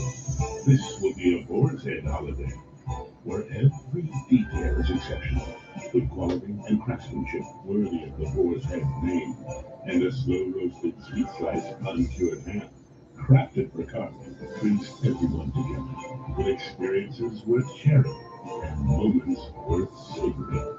Welcome to the magic of a Boar's Head holiday. Boar's Head. Compromise elsewhere. Sales and service open during construction. Danica Patrick here with big news. The holidays are here, and we're ready. Ready at Champion Hargrave Chevrolet of Royal Oak. New Equinox, now $199 a month. New Blazer, now $249 a month. New Silverado, now $299 a month. You always finish first at Champion Hargrave Chevrolet of Royal Oak. Visit us 24/7 online at mhchevy.com. Hey, cover girls, plant power. It's a 1-1. Canucks Flames getting set for the second period. Good pushback by Calgary. Kelly after Vancouver, that lethal power play converts. They come right back tied up on Uyghur's goal.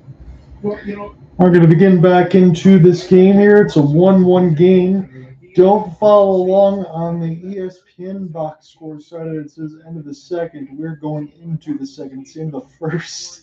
So I gave you a reset and everything else with a little bit of a break. I took a little bit of a break myself. This is a solo call today when I keep the pipes because I got a Saturday and Sunday assignment possibly. Maybe even Saturday, just Saturday on that side, so I don't want to go too overboard. But Elias Pettersson on the power play from JT Miller and Quinn Hughes at 9:38. Mackenzie Weegar, his third from AJ Greer, and Elias Lindholm at 17:55. That's your reset. We'll give you the full game highlights, all that other stuff. hopelesssportsguide.wordpress.com once this is done. Now for the next week's side, it's going to be a little bit of Thanksgiving, American Thanksgiving side of it, so I might cut into some plans.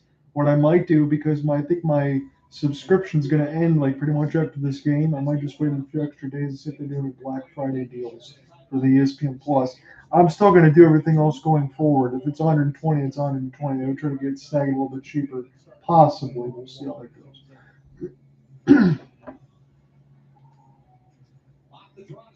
So off the drop, we're going to start the second period now. I got the TELUS Flames hockey speed on Sportsnet between Rick Ball and Kelly Herdia. My name is John Ott. I'm going to be play-by-play man for this one. Again, Cooper Hopkins, I think, is doing some work and all that other stuff, so it's going to be a solo call for me. No Alec Nava today here either on that side. So we're going to give you this game in completion on a solo call. It's certainly been a while. JT Miller as gets knocked away from Di Giuseppe and then flipped back in by Quinn Hughes. He picked up now for Christopher Tanev from Jacob Markstrom. As they'll flip this in across the blue. And it's Niels Juleson. Juleson now off the backhand. They'll go ahead and play it as the Flames will hold this in. Again, they're in the Blasty unis in the all black between the red and gold striping side of it. Again, it's the white Orca road jerseys for the Canucks with the green striping and the blue pants. As Pospisil tries to go ahead and get this one. Backlund now will jump in.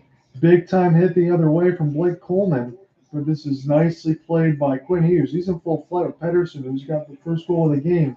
And Ilya Mikheyev, this bounces up weirdly, but this is picked up by the glove hand of Markstrom and pushed the other way for the Flames off a 4-on-3. It goes off a stick, up and out of play. We get a stoppage with 18:44 left to go in the second. So phone's all plugged in on that side, so we should be good to go here. And our batteries will be good to go for the recorder side. That should last. Again, I will be covering the Kalkaska Battlers and the Waterford Sharks, the MIHL action locally here at Lakeland Ice Arena. On the Saturday side, don't know if they're going to do a Sunday broadcast. They do play back-to-back It might just be one broadcast for me, but if not, I'll be busy on the weekend side, and we'll see what happens with the rest of the week. I won't have as many assignments with the Thanksgiving holiday and all of that, but we will pick it back up the following week if we don't do anything crazy the coming week. This Pospisil will give chase near the right side. Kadri will take a look at it and try to be knocked down by the knee of Nick DeSimone. Here's a chance for Bluger. This one gets blocked by Nikita Zadorov. And now the Flames will push this the other way. Nice pass. It's Pospisil. Drop it here for Nick DeSimone. This goes off the knee of Freeman. And DeSimone's a little bit upset with himself. He wanted something better there, but it did fall back to Smith anyway. And he's going to have to go ahead and make the save and hold on. So Casey DeSmith, he's getting the start off the back-to-back. Again, Thacher Demko and the Canucks got the win yesterday in overtime against the New York Islanders. So Casey DeSmith playing in off the back-to-back. And for Jacob Markstrom, even off this back-to-back against the Canucks, I thought he'd be under siege with a lot more shots. We'll see if Rick Tocchet's squad will push in that second period or if the Flames can really take this one against the Canucks, because that'd be a big-time victory. Again, they are the best in the West right now. They're only trailing the Boston Bruins for the best record in all of the NHL. This is the first time looking at the Canucks this season. Most Hogeliner. We'll flip it back around, and Jacob Markstrom will make the safe play here for A.J. Greer. Adam Ruzicka now trying to find it as well as Tanev. We'll flip it back around. Sharankovic gets taken down pretty hard as it's Noah Hannafin. Just one power play aside for both of these squads right now. Sharankovic off the long flip. A little bit of miscommunication there, a little delayed offside. So Calgary Flames will have to pull back. 11 shots to 9. No shots on goal in this period just yet. 17:25 left to go in the middle frame. It's a 1-1 scoreline. We're at the Scotiabank Saddledome. John here with you. It's the Calgary Flames and the Vancouver Canucks. Calgary's at home. Again, they played 10 road games. This is just their 6th home game. And this isn't even counted yet until it's actually done. JT Miller almost forces a turnover, and Quinn Hughes will stick chop this. Back in deep for Miller. Number 9's got it as he'll flip this back around. Weegar will make a pass. Mangiapane trying to stay on his feet, but there's Hughes. Pries it away. It's Boeser. Cross pass. Good looking shot. This one gets blocked, though, by Mackenzie Weegar. Vancouver Canucks now with all sorts of puck possession. Quinn Hughes stays in off the backhand. Sends it across. Boeser, another one he wanted to send across. That could have been a wide open tap in against Markstrom. Couldn't get a stick on it, though. Flames, desperate to get it out. They do with an outstretched stick. Get this one across the red line. Mackenzie Weegar. He's already near the bench. We'll go ahead and take his change. It bounces off into Smith's goal stick. And now off the backhand, it's Tanev. He'll send it into the traffic. Gets blocked off a Juleson stick. Try to find Backlund instead, but it went up in our play. 16:23 left to go in this second. So JT Miller, they're showing the puck protect there for Miller as he tried to make a play, but the Flames were there. And then a good block from Weegar against Juleson, defenseman against defenseman. Stopped the opportunity against Jacob Markstrom. Excuse me, I almost said Nicholas Backstrom. Jacob Markstrom on that end, and that could have been a good one. Here's a tip, and DeSmith will find it. It was Coleman who tried to change directions in the back of the net, but this bounces off of Tanev and Coleman in case DeSmith will hold on. 16:19 left to go in the second. It's 13 shots to 9 now. Calgary got the last couple. Off the face-off win for Backlund. He hit it right off the right side wall. And then that's where the shot from the point hit and the deflection happened, and Casey DeSmith had to find it. Can Backlund do it again? The newly minted Calgary captain. Get this down near the right side boards. Coleman. Try to settle it down now for Filip Hronek. Again, the assist streak's not been broken. He finally got a goal, though, to go with all the other assists to keep his point streak alive. Shot goes wide. Tanev now across the red line side. Flip it here. Coleman will take a look. But this will be picked up by Hannafin. Hannafin now centered for Mikael Backlund, but that got checked in off the play by Tyler Myers. And now Chris Tanev will get this in across the red line here for Backlund. Backlund will get this in across the flaming seal. Take a long flip inside the left side red line. 15:35 thereabouts left to go in the second period. John Under with you on the call. It's 2 shots to nothing in this period in favor of the Flames. And it'd be hard to believe that an offense of this caliber, even off the back-to-back, doesn't have a shot on goal yet in the second period, but that's where we are. But Vancouver's danger enough to where that first and the second could be a lead. As this is a good check. Kadri will spin. Zary trying to keep it alive. but Dakota Joshua gets it knocked away from him. Nils Höglander will give chase, and now the Flames will settle this down as Joshua will fire right back in. Jacob Markstrom puts it back in the zone now. Played in off the backhand, keeping it alive nicely. Here's Connor Zary. He'll get this near the right side down. He'll spin, leave it to D. Here's a deflection. This one goes up and out of the air. Now play. 14:53 left to go in the second. Kadri line with Zary and Pospisil look good. Again, we've talked about them over the last stretch of games, even in the times where it was just not covering the Flames, but even off the out-of-town scoreboard, everything else that we've seen, that line's been good. They've been driving the play. Ryan Huska's got to be pleased with what he's seen from that second line. And again, for Craig Conroy, he said he's going to play the young kids, and they're providing some production. Again, Jacob Peltier with a shoulder injury probably won't come back till January. He's going to need to get into game shape, and he'd be another one of those young pieces they're going to rely on once they get him back. Elias Lindholm wins the draw. Here's a big bomb from Weegar. This goes off the left pad to Smith, and now Weegar going to have to try to find it. Nils Höglander off the backhand. This goes off the outside of the cage of Markstrom. Still not a shot on goal just yet. Höglander now getting chase. Rasmus Andersson trying to find it here near the right side red line. Work this in behind the cage now. Wrap it there. That was a disguise for Phillip Di Giuseppe, but that one goes wide. Canucks sending now. Here's a bomb. Good block there by the Blasty jerseys of the Flames. It's sent back around now. Carlson. He's trying to make his debut on his birthday, nonetheless, for the Vancouver Canucks. It'd be nice to get a point, get a goal, get a win on your birthday, so it'd be something you never forget. Rasmus Andersson flip it around the inboards. This will be in the middle of a change. JT Miller will give chase. And Backlund loses it off the stick clip. Brock Boeser got a ton of goals. Here's an opportunity for Quinn Hughes trying to keep this alive off the backhand. You know he's got that elite edges ability. Send it across. What a pass. Markstrom, nobody got all of it there. Was Di Giuseppe. I think one of them, Mikheyev as well, that an opportunity to shoot. Couldn't kind of fan down it partially. As this is a bouncing puck. Mangiapane able to get this into the neutral zone for Dubé. Vancouver gets it in their own end. This has been a sleepy second period so far, but I don't think the Flames are going to mind that right now. Markstrom needs to be able to keep his wits about him and keep his sweat on, though. His goalies haven't had much to do. As this is recollected for Elias Pettersson. He's got the one goal way off sides. 13-14 to go in the second. We're tied at 1. We're going to be going to commercial break. See you in a minute.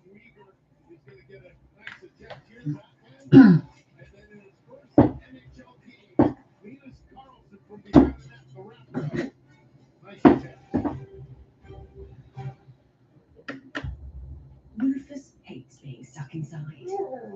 Luckily, Amy saved big at Amazon. Turns out with the right gear, Rufus rips. That's something I can ask her. Are you an alum here? No, I'm married to Tim. Ah, Shiver Me Timbo. Did he ever tell you the inner tube water polo story? Yes, I have heard that a lot this weekend. Hey, guys! You got married? Where's the invite, dude? I crushed it wedding. Are you betting against the home team at their own home tonight? They are so soft against the run. And their secondary's trash. Just remember to ask that when you lose. We want it all. We want our dog to fetch it and drop it. We want to fix it ourselves and actually fix it. We want to order the market price lobster and know the market price of the lobster. How much is whatever the market says? Sadly, we can't have it all, except at Sport Clips, where we check in with the pros in men's hair and totally check out with pure, uninterrupted relaxation. Sport Clips, it's a game changer.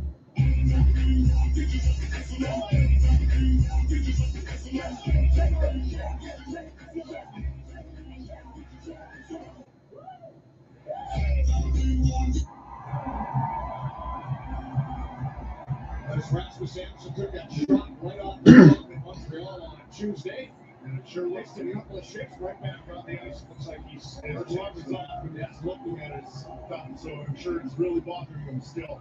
There's only so much you can do.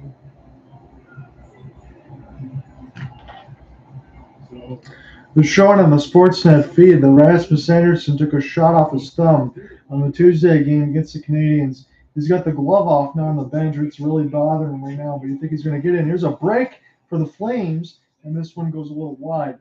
As it's picked up now, Ilya Mikheyev off the back check will break it away. And now near the right side, good contact as Garland dropped his stick as it's Tanev. We'll send this one across now for the Flames. And off the flip, it'll be Coleman off the rush. Here's a chance, extra pass, Sharankovic, Tanev, and to Smith. This one is picked up, slap-shotted around the inboards nicely, but this will be blown dead against the Canucks. I don't think they really had a choice other than to ice it, as it was very close. Connor Garland says, I took a stick up to the mouth and I'm bleeding, and you're not calling that. He's checking his lip. I do see some red on that, so he's very upset with himself as he got a stick right up in the face. And Blake Coleman on the other end, he's sharing some words with Connor Garland. So we'll see if they show that on this side. Near the right side, we're going to look at a break opportunity. That's all they showed. Didn't show the stick. Another drop. I think it's one of the Canucks, and without a stick, they'll go ahead and pick it up now. Try to get back in the play. Pospisil will flip this back around. This Kenner Zary will take a look at it. This will be Nick DeSimone. Third line defense out there was Zadorov right now. Kadri trying to find Pospisil there, and this one goes a little wide. Ilya Mikheyev and offsides again against the Canucks. Already had a couple of those where they jumped too early. This time it was Anthony Beauvillier, the former Islander. So we'll see now. I think they're going to show the high stick. Oh, it's a cross check for Blake Coleman right on Connor Garland, and that was not called. How do you not call that is the question. You still see the blood on the side of his face, and Connor Garland can't believe it. Again, he's not even getting any freeze-dry spray or anything. He's definitely bleeding on that side of the lip. That was a totally blown call. It should have been Vancouver on the power play. This is flipped in by A.J. Greer. A.J. Greer's got a primary assist. Again, it was one of the cross from Mackenzie Weegar that tied this game at 1. As Vancouver Canucks have it now off the backhand, Tyler Myers sent it here for Dakota Joshua.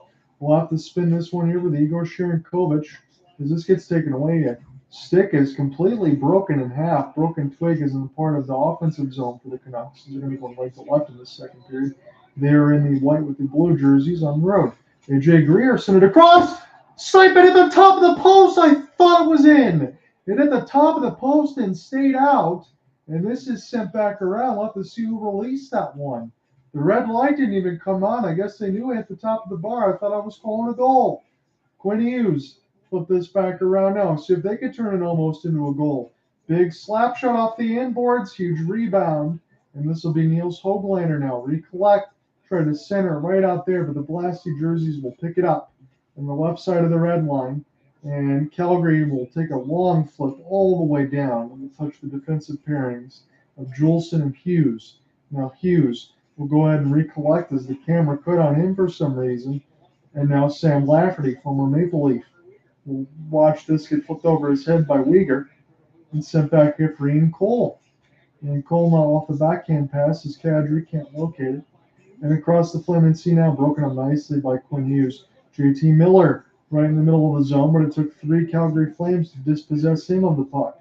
We're almost halfway through the second period right now. There's not a lot happening at this point, with the exception of the shot that hit the top of the crossbar. It's really been a sleepy second period, but as I've said, I don't think the Calgary Flames are going to mind that. This has been a defensive game. Pospisil gets it stolen, and a good save from Boeser on that combination play by Markstrom. Pospisil, slap shot with Zary. This one goes wide.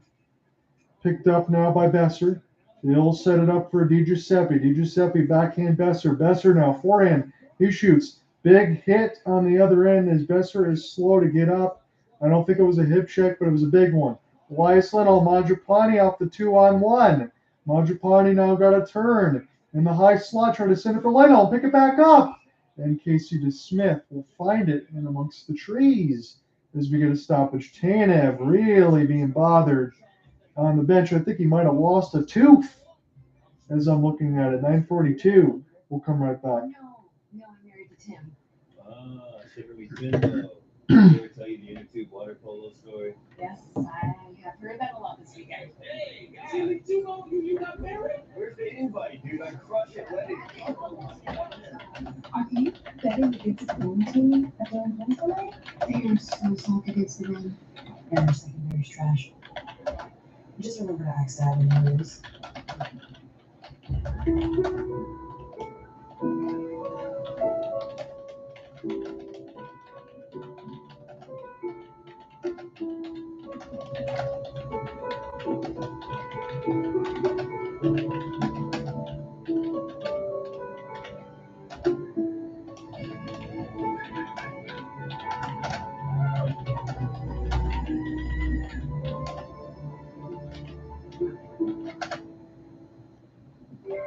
This holiday will be magical. This will be a board-head holiday, where every detail is had, with quality and craftsmanship worthy of the board-head name, and a slow-roasted sea slice unto your hand. Crafted for coffee brings everyone together, with experiences worth sharing and moments worth savoring. Welcome to the magic of a board-head holiday. Board-head, compromise elsewhere.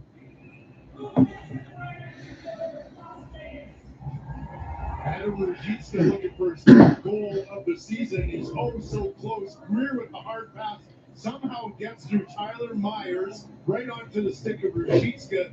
Now this is not good news. This blocked by Chris Tanev. Shot from Brock Boeser, one of the harder shots in the league. He goes to the bench, clearly in discomfort, and then he goes down the tunnel. So that's something you will have to watch for. And that because of that block that led to this last chance, Mangiapane just sort of shovels it into the step. So we got the clarification of the shot that just hit the post. It was Adam Ruzicka at the top of the right bar. But that was as close as we gotten for a goal in the second period. Chris Tanev just left to go to the dressing room. I could have swore that he just lost a tooth on that side of his smile, and he got hurt after blocking a shot. And we'll see if Tanev comes back. As the Flames got in the offensive zone, Rasmus Andersson. And this is a long shot held in by DeSmith. It's behind him, and the Flames score! It was not blown dead! And Mangiapane scores it! It's 2-1! I thought for sure that could be Dylan Dubé's goal as well. I thought for sure that Casey DeSmith was looking at it like he was going to get a puck stoppage, but it was never blown dead. I'm sitting there looking at the referee, waiting for a hand to be in the air or some kind of definitive call. As the Flames got it in the offensive end, they moved this near the right side dot. It goes to the Smith. He never had control of it. It actually went in between his legs. He never found it. It was trickling through, and Dylan Dubé, he found it in between DeSmith's legs, and the Flames take a 2-1 lead. 9:11 left to go in the second, and Dylan Dubé makes it 2-1. So he must have the No Shave November thing, as Dylan Dubé has got the full stash going on right now.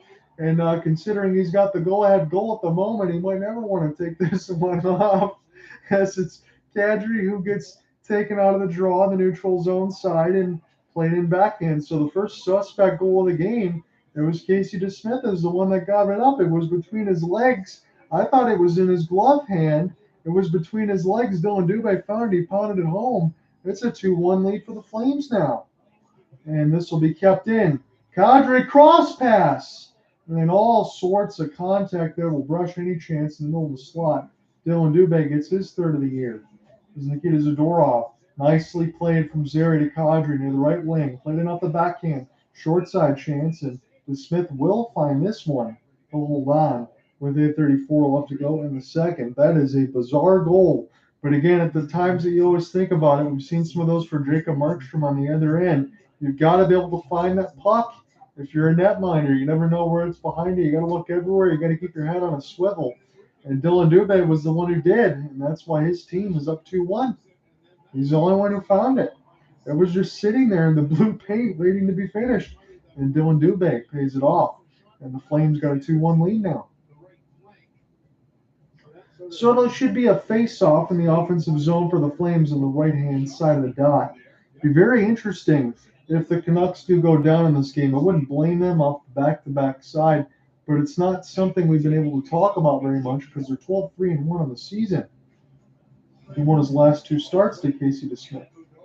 As Tanev is already back out there. He went in the dressing room for some kind of repair, but he might have got some Novocaine on that tooth because I swore he lost one. This is picked up now across the flaming sea.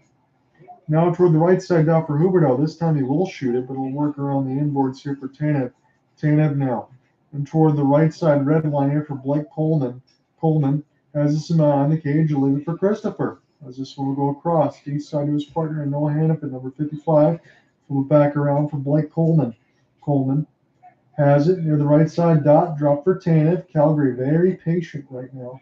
Huberdeau's pass does pick up Coleman. And now off of the line change will be one of the Flames who will put this in. The rest of Ryan Huska's squad will go ahead and take it. Ian Cole and the rest of his line are going to be doing the same as it's Quinn Hughes. As the play's blown dead with 7:39, offside will be the call. 7:39 left to go in the second. The Flames will be back on their homestand about 4:30 Mountain Time against the Islanders. Mountain Time again for me is a little bit different. I'm used to the Pacific Time and the Central Time and the Eastern Time zone. We're under Mountain Time. I can't tell you what that is on that side. Maybe 2 hours difference. But nonetheless, I'll be at my local assignment with the Waterford Sharks and the Kalkaska Battlers. So it's an offensive zone drop coming here for the Vancouver Canucks. And down a goal. Face-offs now 19-16 in favor of the Flames. They got a 2-1 score lead. This is picked up off the back end for Sharankovic. He was trying to find one of the cutting Flames right in front of the doorstep. Rasmus Anderson will take a look, but it'll be Quinn Hughes that'll pick it up. It'll fall back to Rasmus Anderson with the slap shot. And now near the left side dot. We'll go D to D. Ruzicka now. Now for Rasmus Anderson, play crisscross. Big shot into the traffic, goes up and on a play from Weegar. He's already got one, but this one goes out of play at 7:10 left to go in the second.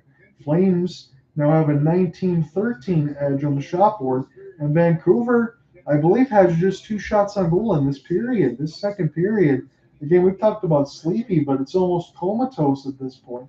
As Carlson was the one that got the block to the behest of Mackenzie Weegar, and now he was slow. He got banged up near the left side of his leg.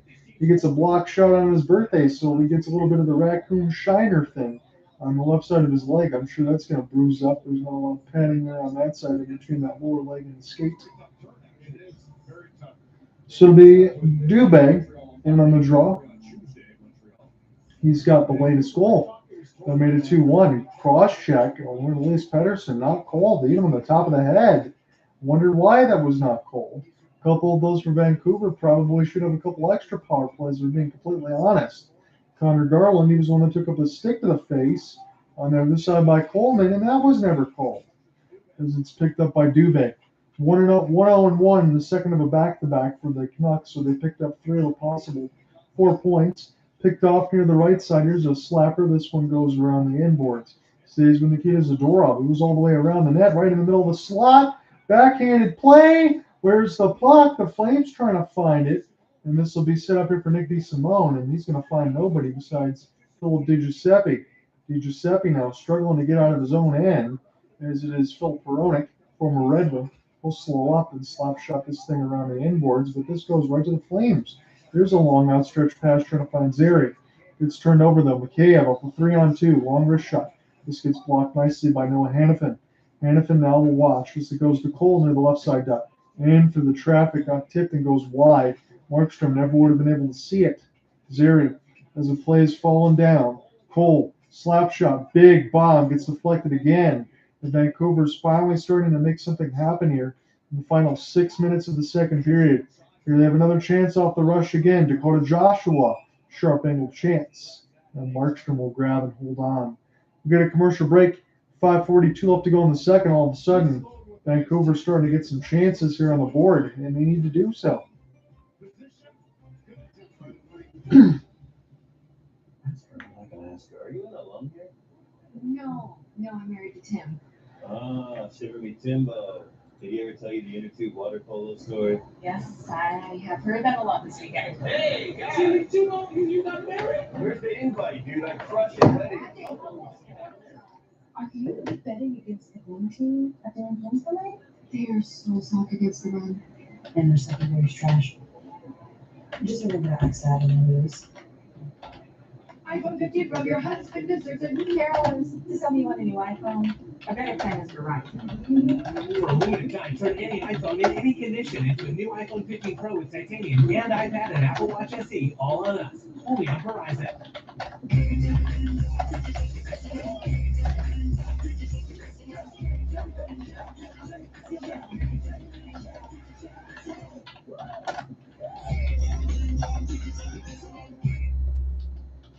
When we said we make the sky, some said keep dreaming. Some did, lowering emissions on the road to zero. Now, we're working on an EV and EVs. And someday, we'll turn your old Honda into your brand new Honda. Because we are a company of dreamers, setting out to be carbon neutral by 2050. So, no matter where we go, we're going to keep dreaming.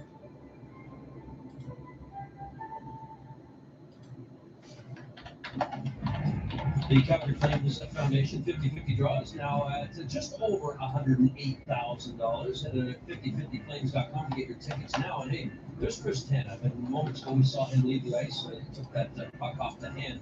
What a warrior. And certainly there's been some talk, certainly, as we all know, about those pending free agents that the Calgary Flames have in the roster. He has heard the chatter, the outside noise as well. He said, look, I tried to tune it out. It's becoming so much that people are sending him articles, sending him tweets, sending him social media. But he says he's just focused on trying to get this thing going and block out the noise, guys. All right, thank you very much. There couldn't possibly be any false rumors on social media, Rick. That's why I was going to take it. About 5:30 left to go here in the second period. The Flames have just taken the lead courtesy of Dylan Dubé off a rebound that Casey Smith thought he had, but he couldn't locate him between his legs. Elias Lindholm now, as this one is flipped up in the air near the left side of the boards. Route back around now, played in off the backhand by Ruzicka. And now Phillip Di Giuseppe has got this one now. Gain the red line and send it down for the Canucks. It's been a sleepy second period, as you said a couple of times already, but the Flames will take it that way.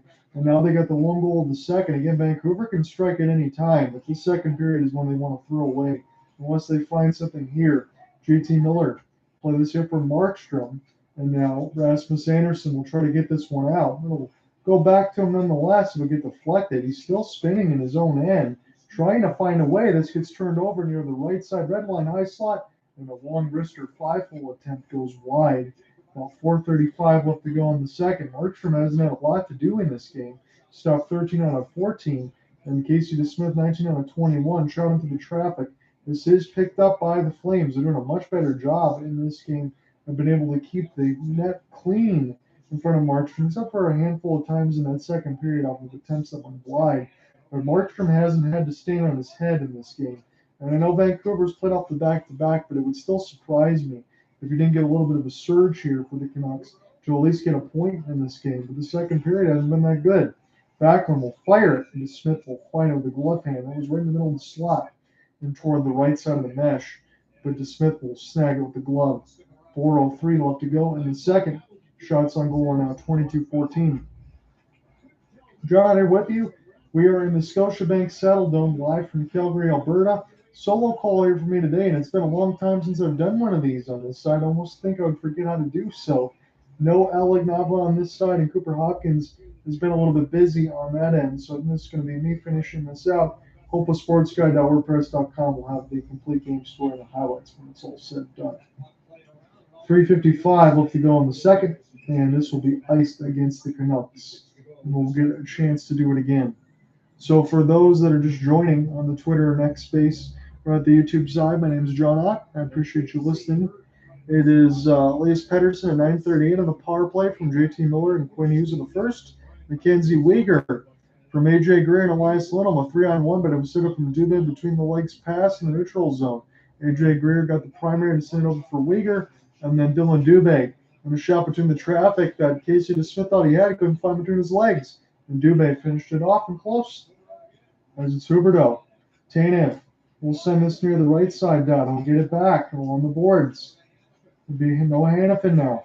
He's going to ride the right side wall, drop it back for Jonathan Huberdeau. He'll protect the puck. Huberdeau's got it near the right circle, finds Tanev. And this gets sticked high off the knob for DeSmith. Stays with the Flames. Tanev. They'll look for a deflection. This will be picked up by the Blasty jerseys now as Hannafin will wrap around Mikael Backlund. Good stick lift there by the Canucks. as they'll finally flip this one down the zone. 3:10 left to go in the second. The question is now, as we're getting close to the third, what kind of response will the Vancouver Canucks have? They haven't really pressed at all in this second period. At some point, you think they'll press in the third. Nick DeSimone. Simone will flip this back around. We'll fire right on as this is off the end boards. Big save by Casey DeSmith as he robbed Adam Ruzicka. Now on the top, Steve Simone. Flip back across for Zadorov. Zadorov canceled off nicely across the right side boards by Hoglander. But this will go with the Flames again. This is the second time in this game where they have elongated puck possession. Shot in through the traffic as this was providing a screen for Ruzicka, but DeSmith found it anyway. Picked up by Filip Hronek. A little spin in between his own net. It's Quinn Hughes and Filip Hronek. That combination on defense is providing the points, whether it's power play, even strikeouts. And Kadri now trying to pitch. So was Connor Zary. Good hit the other way for the Flames. That's drawn some cross checks. And we'll see what happens. Pospisil is the one that delivered the big time hit. Phillip Di Giuseppe took exception to it. And Pospisil, if you remember in the first, he was the one that drove JT Miller into the net. So he's definitely showcasing his physicality. He's back out there now. He's trying to deliver a hit. It's Rasmus Andersson. And the high slot. Here's the slapper. All sorts of traffic. This will go back into the defensive zone of the Flames. And the carom will be played by Rasmus. This goes in off the window. And now we got a fight. It finally cut away. It's Pospisil and Filip Hronek. You don't see Filip Hronek do that much. They're just going to hold, I think. They're not even going to let this get going. That's why the camera cut late. So fight in name only. That's air quotes. Bunch of holding there, but Pospisil, they're going to put him in the box for the rest of this period. So he's going to get a long break. Same thing with Hronek. I don't know if it's going to be roughing or fighting. Never really got a chance to even throw any punches.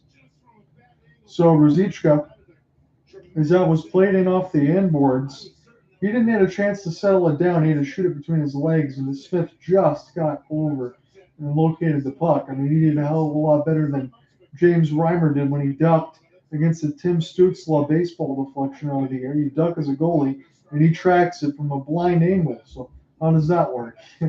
12 hits to 9 in favor of the Flames. Stick tape for Quinn Hughes is going to need to get all wrapped up. So they're just going to go ahead and say this is an offsetting 4-on-4 for 2 minutes. So no punches thrown. I thought it was going to maybe be fighting or offsetting roughing. That's what we got now. So it'll be 4-on-4 for at least 2 minutes. It'll be 21 seconds of carryover 4-on-4 time.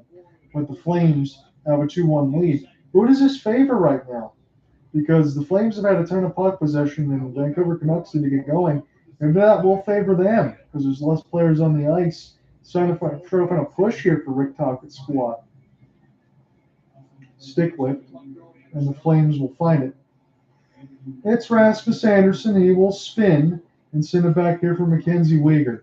Weegar now near the right side dot will go back to Rasmus. He'll settle it back down. Here's an opportunity for Mangiapane off the rush. Good. Cancel there for Myers, and then a humongous hit. He pops back up to his feet, though, does Mangiapane. Center in front of the circle. Weegar holding, patient, centered on in front. It's right at the blue line. Sticks everywhere. Slap shot. This one goes high. It doesn't go in the net. Weegar now flips it across for Rasmus. Try to settle it down. Here's Weegar near the right dot. He's patient. Shot gets blocked. Picked up here for Lindholm. It's Rasmus Andersson near the right dot now. Andersson will spin, hold, leave it here for Lindholm near the right circle. On his forehand, working his way around the net. Shots this period are 16-5. They were the Flames. Hanifin off his backhand. He's going to try to stuff it through, and he scores! Noah Hanifin. He drove the lane from the right dot, and he finished it off. And the Flames take a 3-1 lead. Who does it favor? Well, it favors the Blasty jerseys. The Flames take a 3-1 lead to the dismay of some of the visiting Canucks fans. So that's a good play there for Noah Hanifin. He got his time and space. Hey, you learned from the best in Nikita Zadorov. He just found it through the right side dot, drove the lane. I think he scored 5-hole on Casey DeSmith. Yes, he did. And the Flames have a 3-1 lead now, and that is a critical goal. Maybe he flipped it over the leg of Casey DeSmith, to be honest with you. That was a floating puck on edge. And, man, some angry defensemen in Tyler Myers, but a 3-1 lead now for the Calgary Flames. And Vancouver hadn't done anything in this second period. Can they find something in the final 20 seconds? Quinn Hughes, nice stutter step. Work his way in behind the cage now. He's trying to make something happen. It's from Hannafin, from Coleman, and Lindholm. Lindholm's got his third point of the game. Penalty is being called. And they're going to take Hughes and Coleman. So again, it's more 4-on-4 time. 12:05 left to go in the second. So they're going to take both. For Vancouver, that's a little bit unfortunate. They want to get some power play time. They just haven't been able to do so. So 12.5 left to go in this second. So Coleman gets a hit and then a slash out of the hand. Hughes with the retaliation. That's certainly going to get him into the box. It's not smart there for Quinn. But Vancouver feel a little bit of frustration here from Calgary. Maybe Calgary gets a couple wins in a row here against a very good, very, very good Vancouver Canucks team. Again, keep in mind, Edmonton already lost to them 3 times. It's the first time that Calgary's played Vancouver this season, and they'll play them 3 more times as a Pacific Division rival. So defensive zone draw win. Vancouver gets the steal. Slap shot block, turnaround, another block by Rasmus Andersson. That's going to end the second period. Calgary takes a 3-1 lead. And they've doubled up on the shot board, 28-14. We come back, we'll give them the third. I think there's going to be some intrigue that awaits us, but we'll find out in a moment.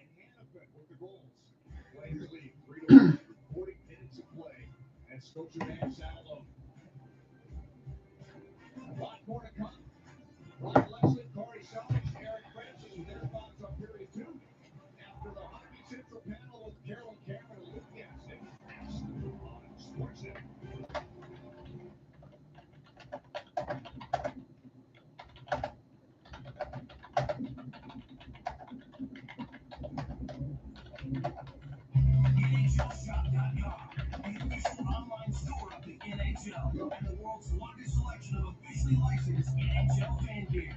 Shop now and get today's special offer. NHLshop.com. A Fanatics experience. I'm not going to ask her, are you not alone here? No, I'm married to Tim. Sugary Timbo. Did he ever tell you the inner tube water polo story? Yes, I have heard that a lot this weekend. Hey, you got married? Where's the invite, dude? I crushed it wedding. Are you betting against the home team at their own home tonight? They are so soft against the run. And their secondary's trash. Just remember to ask that in the news. You look at your camera and you say, I hate yada yada. And I love that this company doesn't have any of that. Do you two know what yada yada is? Of course. Do you have an activation fee? Only when you activate. How many people do I need to get the best price? Only 4. You shouldn't yada yada that. Because details matter. Yada yada, I'm already in an ad. For Visible. Visible has no activation fees, no need for a family plan. Just one line wireless on Verizon's network, $25 a month every month.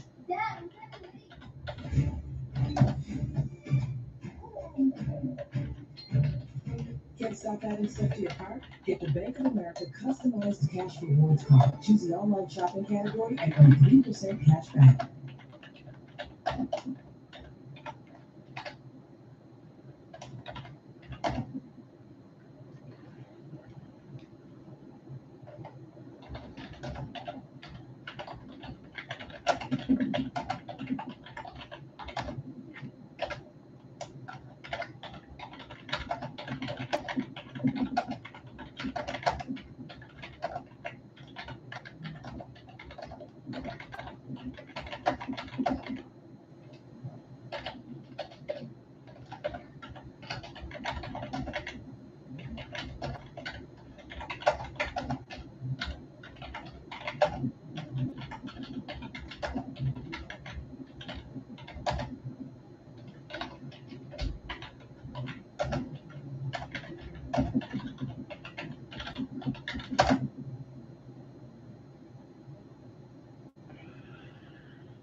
2 periods of play after a really strong second by Calgary. Luke Gassick, Carolyn Cameron back with you. Dylan Dubé with the go-ahead goal for the Flames.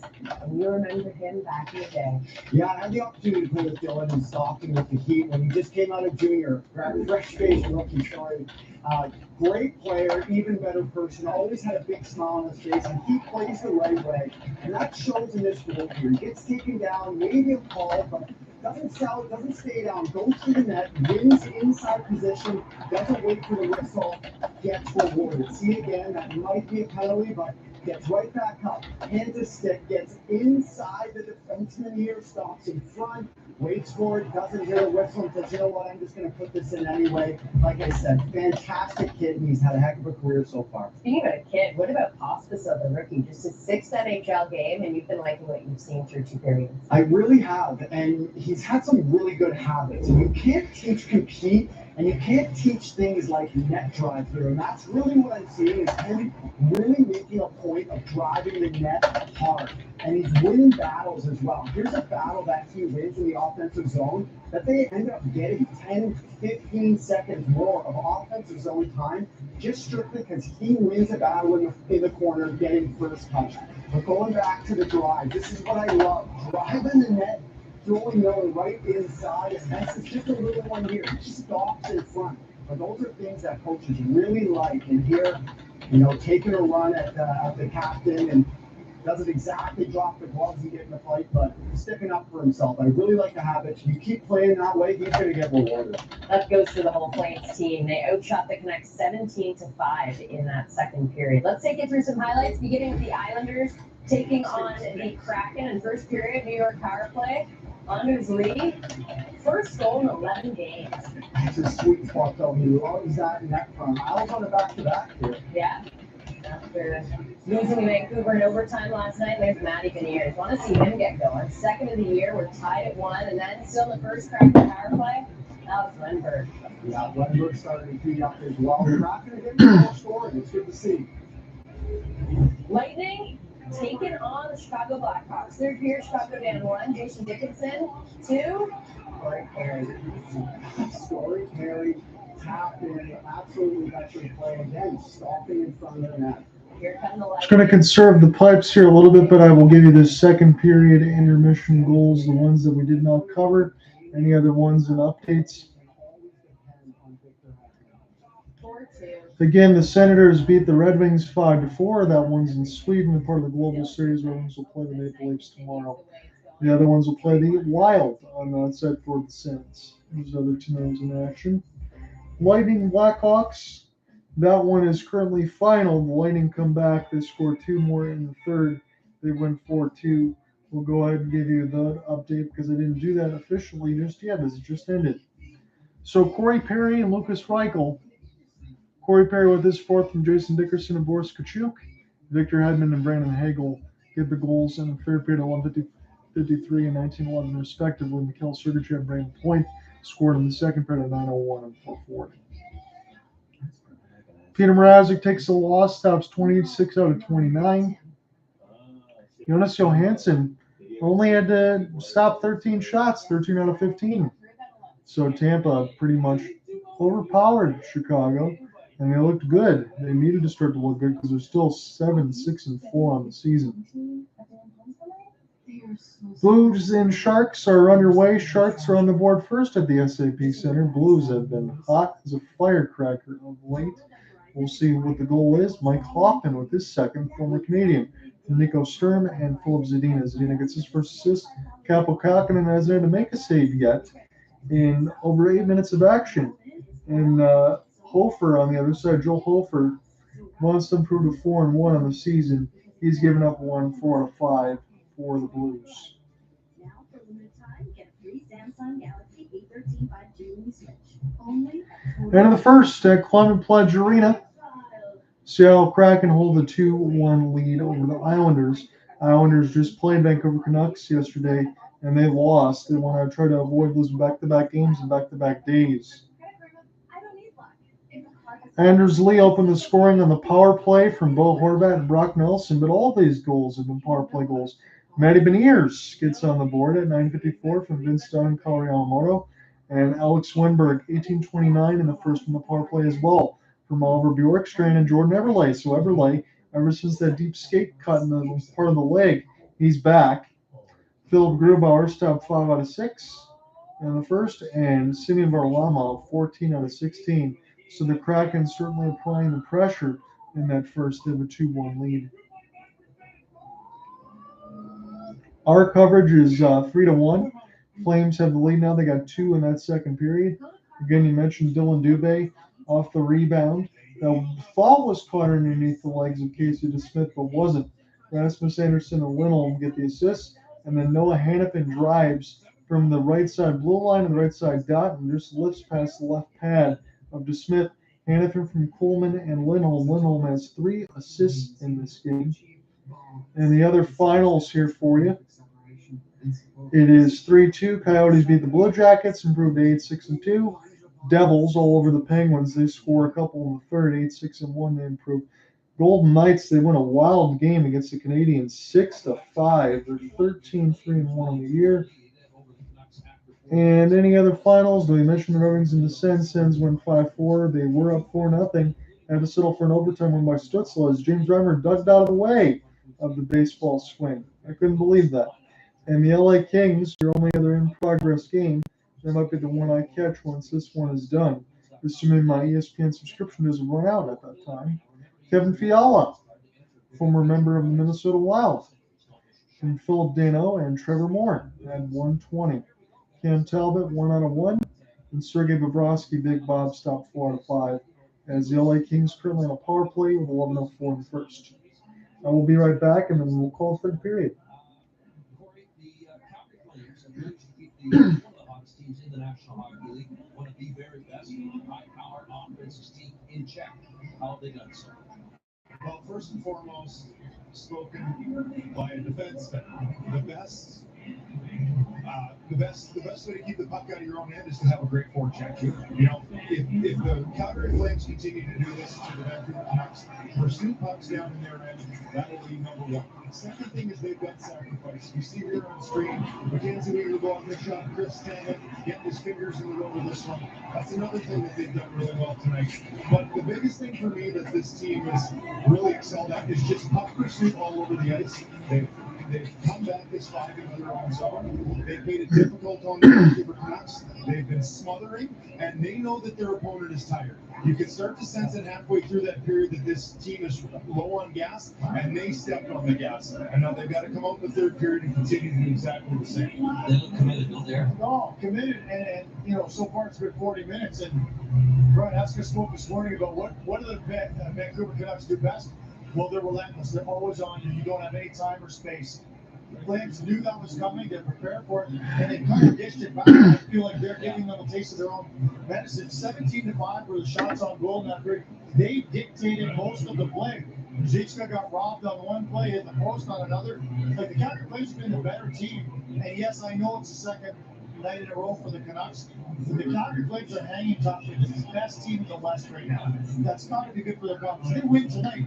They're on a 4-1-1 run while the whole world's whispering about who should be traded where. Like, they've insulated themselves, and they deserve a ton of credit for the way they play. Yeah, one other little thing that you see creeping in, Ryan, is you see plays. They're making plays, and they're crisp, and they're confident. And that wasn't necessarily the case here just even a week and a half ago. So they've been on a nice little run here, and they're putting that confidence to good use. And you see it up and down the lineup. We can point out various individuals, but I think it's really great to see the young guys showing that poise. We were talking off camera just about Pospisil showing some poise. Now, I know it was much ado about nothing, but the hit on Hughes and a little bit of snarl in the first period. Eric, take me through it, because I think people are starting to remember how to say Pospisil. It's not always the easiest, but this guy's making a name for himself in town. Well, Pospisil doesn't exactly rhyme with hospital, but that's where he spent a good chunk of time over the last 4 years. And a big part of it was, and at some point we're going to show you the video in another game here, but he got into a fight after Christmas last year that gave him a concussion, and he never knew if he was ever going to play hockey again. So in this one, he's just holding on for dear life. He doesn't want to fight. As a matter of fact, I'm not sure you're going to see Pospisil fight in the National Hockey League for quite some time, because I don't think he really needs to do that, but he can still agitate. It wasn't a huge hit on Hughes, but the point is he's not scared to muck it up. And we're finally, he's comfortable enough 5-6 games in where he can show that other side of his game, not just getting points. It's kind of a bonus for him. It's the agitation factor that makes him so valuable. Right away on this is a young player who's got to now straddle the line. Find your game, but also play your game. Yeah, we've liked what we've seen from him tonight. He's walked the fine line. He got away with maybe a bit of an interference call in that last in the period before, and then right here, he's getting in the road to Quinn Hughes. You have to do that. You have to play this game, and you have to be emotional, and it's good to see. And hey, at the end there, great job on him ducking out of that fight with Hronek. The Calgary Flames have all of the momentum. You don't need to engage there. You don't need to give the other team anything, and there should be no paying the piper for a skate play. I don't even know if that falls in the category of body checks. And I just was so impressed on that road trip with his speed, too. I think that's another element to his game. We talked about it. He worked with an Austrian speed skating coach, I think you imagine, when he was 16, and you start to see it some nights. He's just showing the elements to his game for sure. Okay, you talked about the whispers, Eric. We talked about the noise throughout the night. Craig Conroy continues to preach patience. Yes. At least that's what he's exercising in his role now, and you wonder if it's paying off. That is paying off. But I'll tell you, I want to go back. The last 2 years with the Vancouver Canucks have gone through. They had to make a decision on Boeser. He wanted to trade at a time, but they were patient. Look how it's paying off right now. He's leading the league in goals. They had to make a decision on Miller and Horvat. Did they trade one? They keep the other. They made the right call. Even going back as far as Demko and Markstrom, they made the right call by keeping Demko, and he's been paying off in spades. So the Calgary Flames have to make tough decisions on all these guys. We know that. And it's going to be hard to make the right call every time. But the best thing is just keep seeing what this team is all about for the next little while before you make any decisions. And by the way, trading Zadorov right away, that would be a terrible precedent to set. This guy comes out, disrupts the team, you make him sit, you make him stay with the team as long as you want until it's right for you to trade him. Good stuff. Appreciate it, guys. And a big breath there when you stop 10 and return to the bench, right? Everybody feeling good about that. And the Flames looking good, feeling good about their first 40. 20 minutes to go. They've got a 2-goal lead. I'm not going to ask her, are you an alum here? No, I'm married to Tim. Ah, Shiver Me Timbo. Did he ever tell you the inner tube water polo story? Yes, I have heard that a lot this weekend. Hey, guys, you got married? Where's the invite, dude? I crushed it ready. Are you betting against the home team at their home tonight? They are so soft against the run, and their secondary's trash. Just remember to ask that when they lose. Hello, Bentley, while you're shopping, please give me a new Logi phone. This is how you tell me you want a new phone? I better play with you, Verizon. For a limited time, trade in any Samsung phone in any condition. Galaxy S23 Plus. Watch this and satisfy me. Only on Verizon. This holiday will be magical. This will be a Boar's Head holiday, where every detail is exceptional. With quality. We're in the middle of the second intermission, and the Flames have a 3-1 lead. I appreciate you following along on the YouTube side, that solo vote on that end. I just asked, are the Canucks the best team in Canada this season? And the lone vote says yes on that side. I mean, even off the back-to-back, I would expect a third period push by the Vancouver Canucks as they're down by a couple goals. Flames have done what they needed to do right now. Question is, will they be able to sustain it? That'll be the main question of this narrative as we move forward. Again, I believe my ESPN Plus subscription will end at midnight tonight, but the game will be done before then, as long as we don't go into OT. So I think we'll be okay on that side.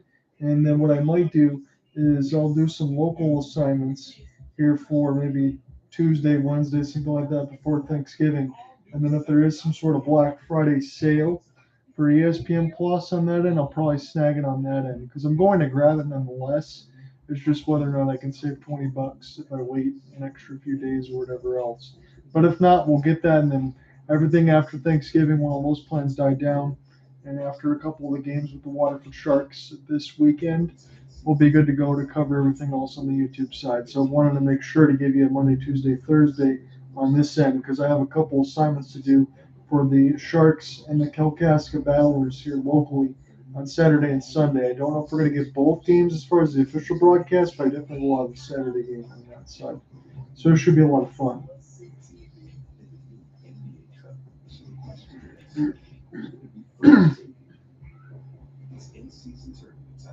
is emulated on ESPN. Flames up 3-1 on the Vancouver Canucks, getting set for period 3. Rick Paul, Kelly Rudy in the broadcast booth. It's time for Closer Look, brought to you by Specsavers. Quality eye care and eyewear should be affordable for all. Shoot up Specsavers. Kelly? All right, let's focus on the coach. Ryan Huska had this conversation in the second period with Jonathan Huberdeau. Certainly words of encouragement. So we're going to be getting into the third period as we see the players getting back on the bench and back out on the ice here. It's a 3-1 lead for the Calgary Flames over the Vancouver Canucks. This is off the back-to-back for Vancouver and off the back-to-back for the New York Islanders as well, as those two teams played last night. Flames do have the fresher legs. They played like it, but honestly, I think they played a good game. And between Pospisil, Zary, and Nazem Kadri, this has been the best line, but Elias Lindholm does have 3 assists. So get back in the play-by-play in just 1 second here.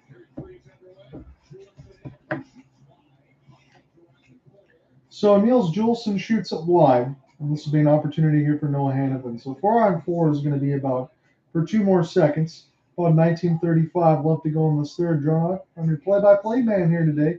No Cooper Hopkins or Alec Nava on this side. Solo call. I really don't know what to do with myself. It's definitely been a few weeks since I've had one. I've been spoiled for sure.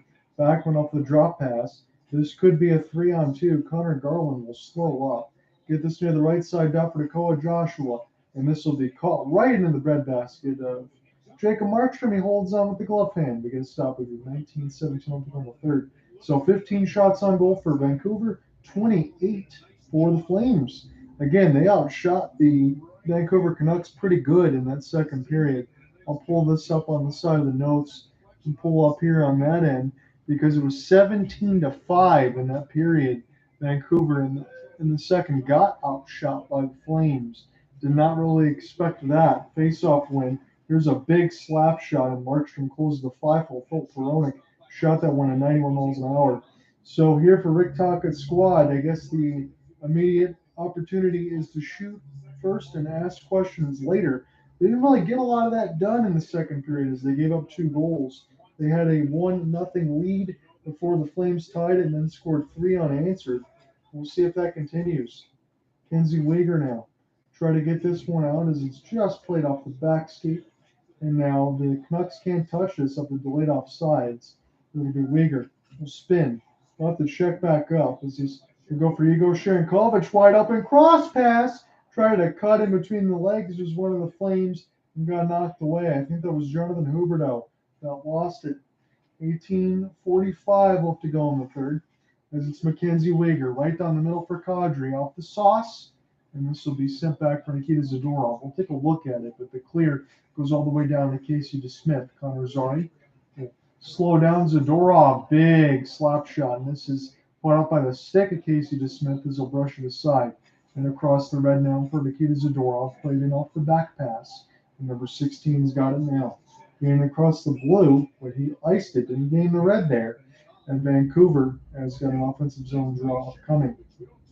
So Sharankovic and Jonathan Huberdeau exchanging words and off the bench. The puck goes off of Mikael Backlund, I believe, off the back skate, and Huberdeau tried to play a move in between his legs, and he lost the puck. Probably should have shot that one, but again, how many times are you going to put that on your bingo card? I get tired of saying it. He had nobody there out in front to be able to pass to, but he's looking to pass nonetheless. And it's amazing to me how many goals he can score here, especially with the Florida Panthers. They're not trying to provide the same things on the other side for the Flames. It doesn't make much sense. Long pass. This is picked up here by Sharankovic, and this will be flipped back around. This is Filip Hronek. Has to recollect from Quinn Hughes, and Hronek will find it. An 80-foot pass gets canceled off by Dylan Dubé. Pushes Hronek a little bit deeper. As this is picked up here. Ilya Mikheyev now from Miller, and Hronek as he'll gain across the red line now and fire it in. At least I thought he did, but again, both teams have done that. They've shot across the blue. When you have to do it across the red, they've iced it. So Vancouver's going to have everybody else come back on the ice. JT Miller says, no worries, I'll win the draw here. Filip Hronek, it's interesting to see him as a member of Vancouver Canucks. I got to watch him a long time with the Detroit Red Wings. I always knew he was an offensive defenseman, but he doesn't really provide a lot defensively. When you pair him with Quinn Hughes on that end, it's no wonder why. You got a Quinn Hughes and Elias Pettersson and JT Miller and Brock Boeser. Yeah, you pair him with the elite players, you're going to get points, especially when you can drive the play. Face-off win for the Flames is played in off the window, a little bit too far away for Hanifin, and settle back down. As the Canucks will wrap this around the inboards for Noah Hanifin. In between a couple of Canucks is the Flames will push it the other way from Mangiapane. Lindholm looking for point number 4. He's got 3 assists right now. This slap shot gets knocked away from Casey DeSmith. Brock Boeser gained the entry. He's tied for first in goals right now, both for 14 on that side. This is played by Christopher Tanev. Tanev cross-check the other way and a little sit-down on the other side for one of the Flames' defense, but nothing called there. The whistles have kind of been kept in the back pocket with the outstretch of offsetting 4-on-4s. It's been one power play for Vancouver. They scored on it, and then just one primary power play for the Canucks. One for the Canucks and one for the Flames. They've scored on it, and the Flames have not. Sent back around for Uyghur. Uyghur now for A.J. Greer. He's got an assist in this game. This will go to the D side. A.J. Greer near the right side wall. Wants to find Rasmus Anderson. Greer spins, shoots.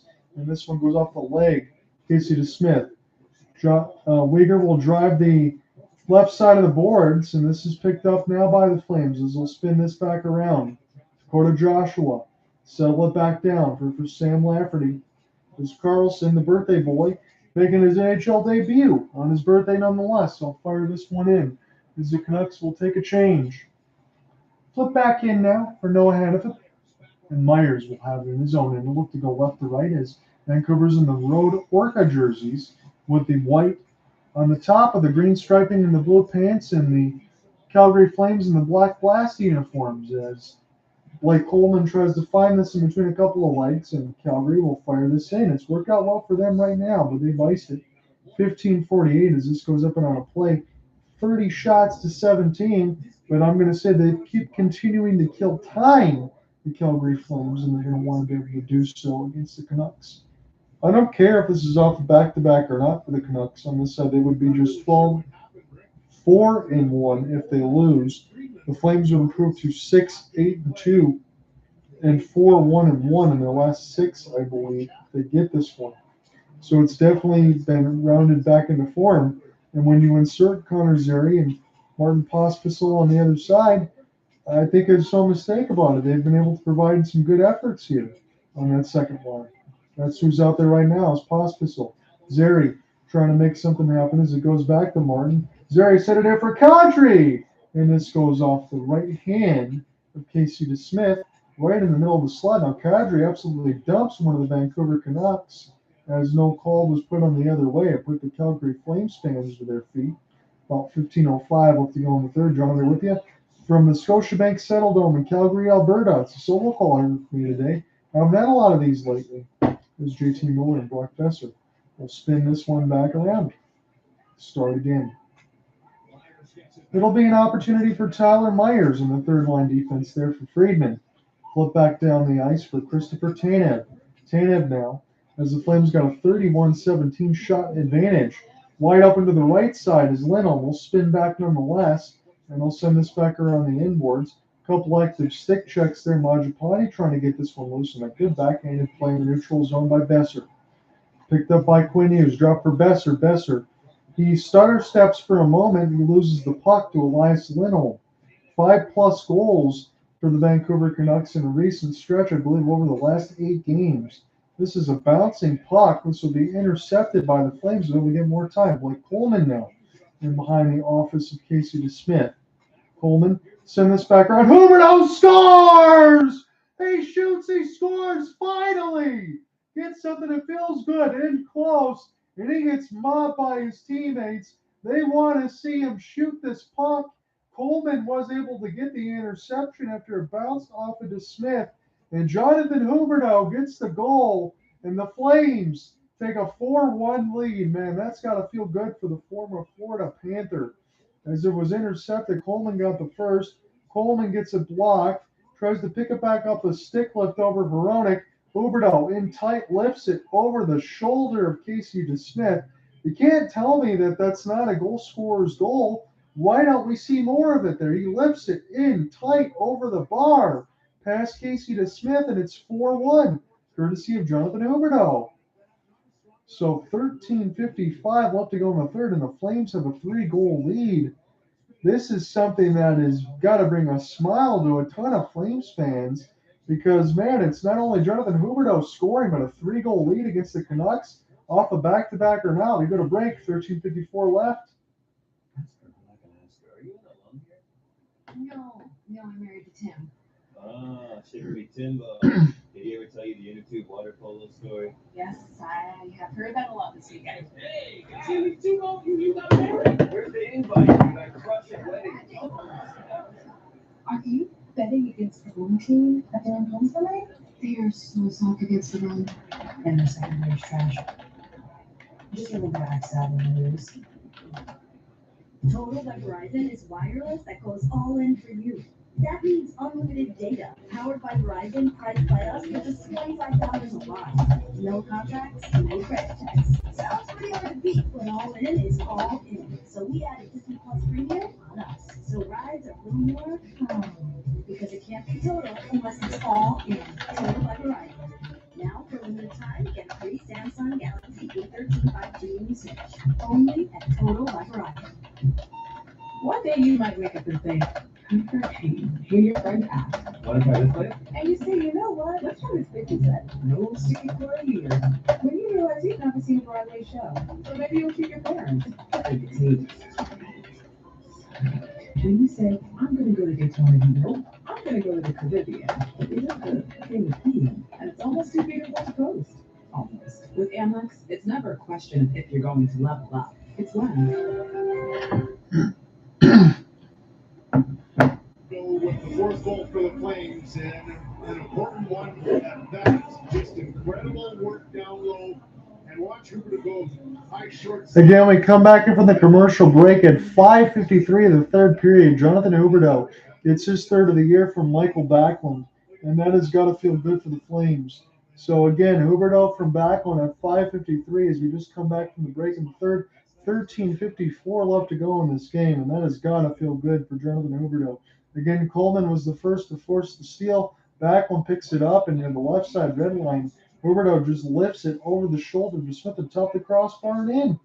It's a 4-1 lead for the Calgary Flames.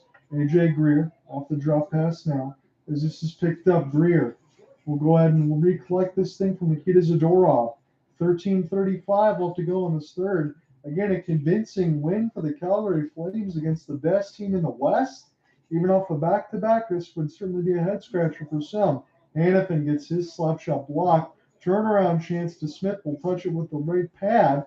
Here's the Flames again, though. Sharankovic will push this one in deep, as this can't hold the blue line, but this will fall back to the Flames now.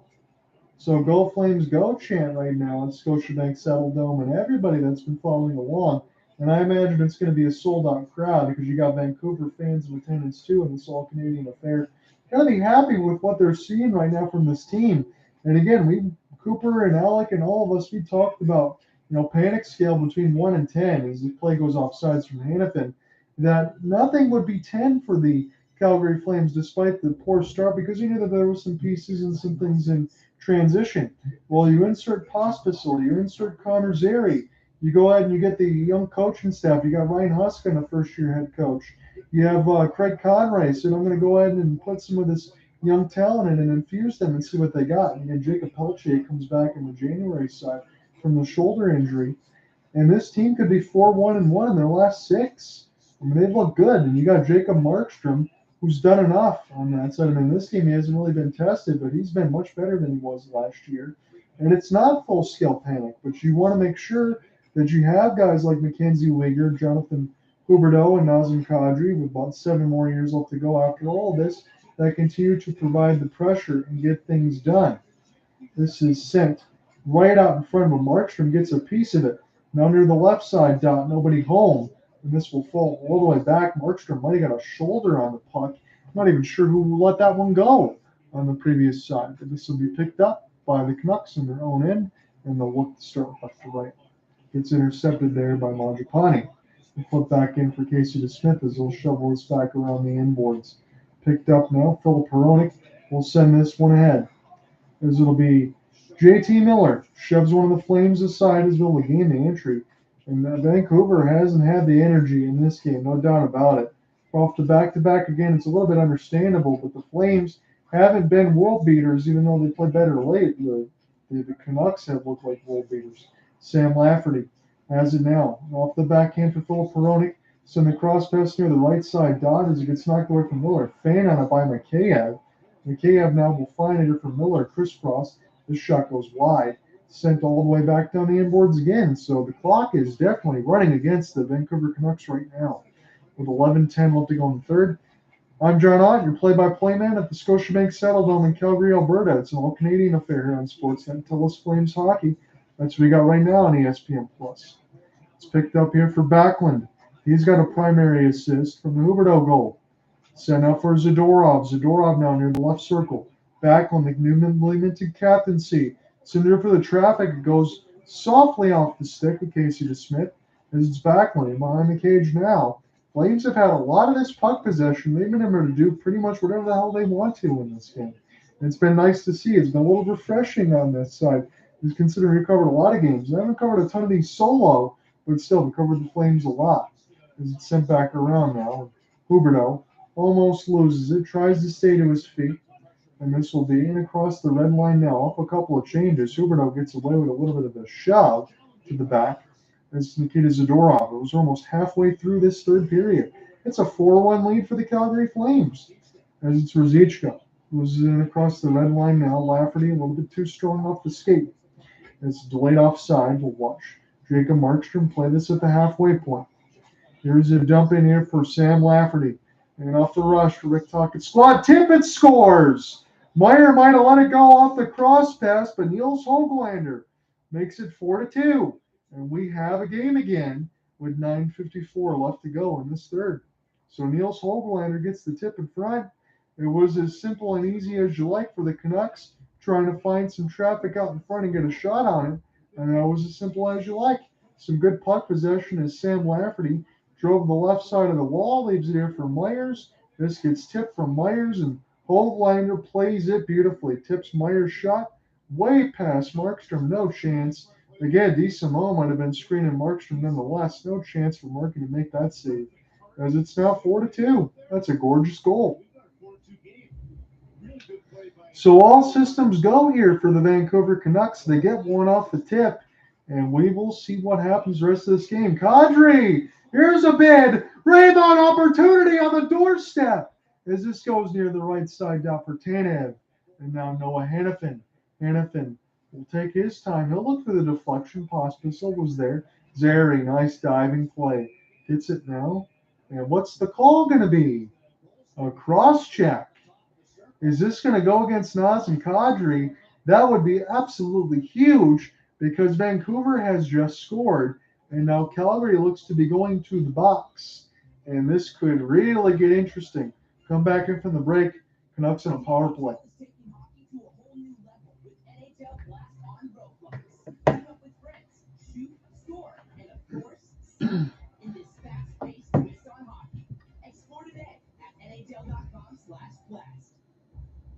Rufus hates being stuck inside.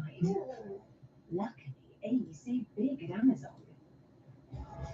Turns out with the right gear, Rufus rips. Ask her. I'm not going to ask her. Are you not alone here? No, I'm married to Tim. Ah, Shivery Timbo. Did he ever tell you the inner tube water polo story? Yes, I have heard that a lot this weekend. Hey, Jimmy Tubo, you got married? Where's the invite, dude? I crushed it wedding. Are you betting against the home team at their own home tonight? They are so soft against the run. And their secondary's trash. Just remember to axe that and lose.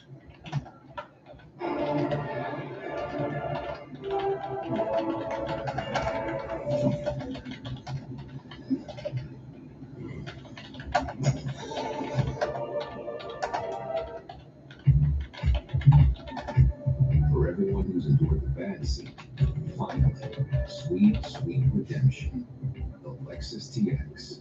3-row luxury that treats every seat like the best seat.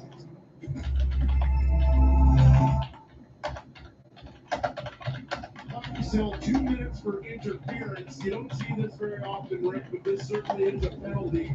Watch the goalie stick to Smith. It's right in front of him. Now gets kicked out a little bit in front of the crease. Watch Pospisil. Now he's going to pretend he doesn't see it and skate the stick away. And that is an interference. So that's a good call. And that's a lesson he's going to have to learn. He tried to be cool. I didn't see the stick, but you can't do that.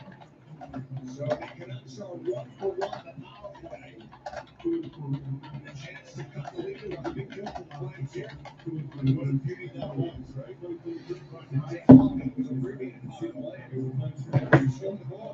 So back into the official power play here for the Vancouver Canucks, and in the play-by-play, about 9:05 left to go in the third. So Pospisil gets called for interference against Casey DeSmith, who dropped his goal stick. He tried to skate with it away. That's interference. This is blocked out in front. Nikita Zadorov and a tripping call. This one is going to go against the Canucks. The Flames would be smart here to try to kill as much time as possible. And they'll rush this one down with Backlund. And that power play is going to be turned away. So if it's against Connor Garland, I'm sure he's going to be upset because he took a stick in the face earlier in this game from Coleman. But he gets busted, I believe, for a trip as the hand was in the air. As Rick Tocchet is shaking his head. So that is indeed what the call is going to be. I believe it is against Carlin. It was for tripping. So Zadorov keeps it in between his skates, and he trips Connor Garland, Nikita Zadorov. And that's going to negate the power play opportunity for Vancouver. That was looking pretty dangerous for the Calgary Flames. Nobody's going to lie to you on that side. But now it's 4-on-4 for a minute 19. So Teddy Bluger going to take this draw against Nazem Kadri. We'll see what happens here. Bluger 8 for 14 on draws. Make it 9 for 15. As this one is picked up now for Hronek in behind the cage. And now Lindholm send this one across. Played enough the backhand. Weegar will touch this near the right side of the blue line. Work near the right side for Igor Sharankovich. And he'll have to spin all the way back across the flaming sea. Keeping this alive off his forehand now. He's just going to kill some time. Again, the Flames have a 4-2 lead. You don't want to concede anything here within the next 5 minutes. At least give yourself a chance to have a little bit of a comfortable territory. Nazem Kadri off a stick lift. He can't locate it. And now this will be an opportunity off a couple changes here. Ilya Mikheyev will spin. It's Sam Lafferty as the lines have been mixed for Rick Tocchet's squad of 4-on-4. They were expecting to have a power play, but Connor Garland got busted with a trip. He did take a high stick to the face that wasn't called earlier, so I know he's not going to be happy with that. But it was a clear trip as it's sent back around for Phillip Di Giuseppe. Again, Vancouver's just trying to get settled when they need to press right now. 7:40 left to go in the third. Nils Holander with the latest goal of the game. This is sauced nicely. Quinn Hughes settle this back up. Great move off the stick lift. Near the left side red line. Hughes will get it back from the forward side. Let it go. This one goes wide. Tyler Myers will wrap around. Chris Tanev has it. Flames power play is abbreviated down to 30 seconds. Now for number 55, Noah Hannafin, a little bit of Sammy Hagar, as he scored a few days ago. They played that on the home side. Gunnar Zary off the drop pass. Zary now. Play this off the forehand side. Leave it here for Nazem in behind the cage to Smith. Elias Lindholm's got 3 assists in this game. Nazem Kadri. Patient near the right side of the red line. Drop it back for Rasmus. It's Noah Hannafin. Now for Zary. Send it across, and it's Kadri. Picks it up. Settle back down for Rasmus Anderson near the right side blue line. There's Kadri. Back to Rasmus. Fake the bomb. He's still got it. Nazem near the right side dot. As he gets stick lifted, and the pass is blocked. Picked up here for Garland. He should have some energy coming out of the box. He gets stick lifted. This is Rasmus Anderson now. 6:30 left to go in this third. He'll back up in his own end as he eludes Jules Nielsen. Zadorov, he's rushing on his lonesome. He drops it. Pospisil had an opportunity, then that gets blocked. And now it's a chance for Teddy Bluger. He gets blasted. Elias Pettersson is the one that gets smoked by Zadorov. But that was more of a brushing, nuanced contact, but still, he's that big. It's Coleman. Flip it here now for Huberdeau. He sends it into the traffic. That was a good idea to try to find Backlund. but Casey DeSmith holds on. With 6 minutes left to go in this third. 37 shots to 20 in favor of the Flames. Quinn Hughes, you see those stutter step moves. You saw that a lot at Michigan. And between Quinn and Luke, again, he's got 26 points on the season coming into this game. And Nikita Zadorov, a little how do you do against Elias Pettersson, who's got one of the goals in this game for the Vancouver Canucks. Flames still have a 4-2 lead. Again, they mentioned it on Sportsnet for the trade request for Zadorov. They didn't appreciate it in the room, but as long as he brings the effort, that's what they want to see. The reason why he's bringing that trade request, though, is because Calgary didn't want to sign him long-term. He wanted to stay. That's what the news has been reported. As Dubé wins the draw, Noah Hannafin will get this now for Elias Lindholm and Dylan Dubé now. As this is spun in between Adam Ruzicka and Dubé. Off his forehand, here's a chance from D, and this one goes wide. About 5:40 left to go in this third. It's a 4-2 lead for the Flames. Sam Lafferty plays this off his backhand. He'll spin, drop it back for Ian Cole. Nicely off the backhand. Juleson gets his shot blocked. And Carlson will flip it back around here for the Vancouver Canucks. Again, the birthday boy playing in his first ever NHL game. Carlson, he gets spun all around, but he stays with it right now. Flames get a couple stick chops. Mangiapane will take a look. Juleson through the traffic. Markstrom trying to find it. And this is Noah Hannafin. Plays it in off the glass, and it's finally up. 5:05 left to go in this third. And that'll be icing against the Flames, so the Blasty jerseys can't change their personnel on the ice. 5:05 left to go in this third period. It is anybody's contest right now, considering the latest goal at 10:06 from Niels Holblander got tipped. Top from a Tyler Myers chance. Sam Lafferty got the secondary assist, made it 4-2. So Jacob Markstrom has stopped 18 out of 20, and Casey DeSmith 33 out of 37. So did Chris Tanev go back into the dressing room again for the second time? I think that's what they just showed. As we're underneath 5 minutes in this third. Can the Flames hold and get back-to-back wins and go 4-1-1 in their last 6?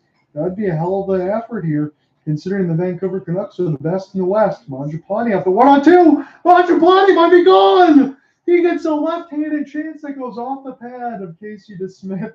JT Miller was providing the back check, and it was just enough, but DeSmith makes the save.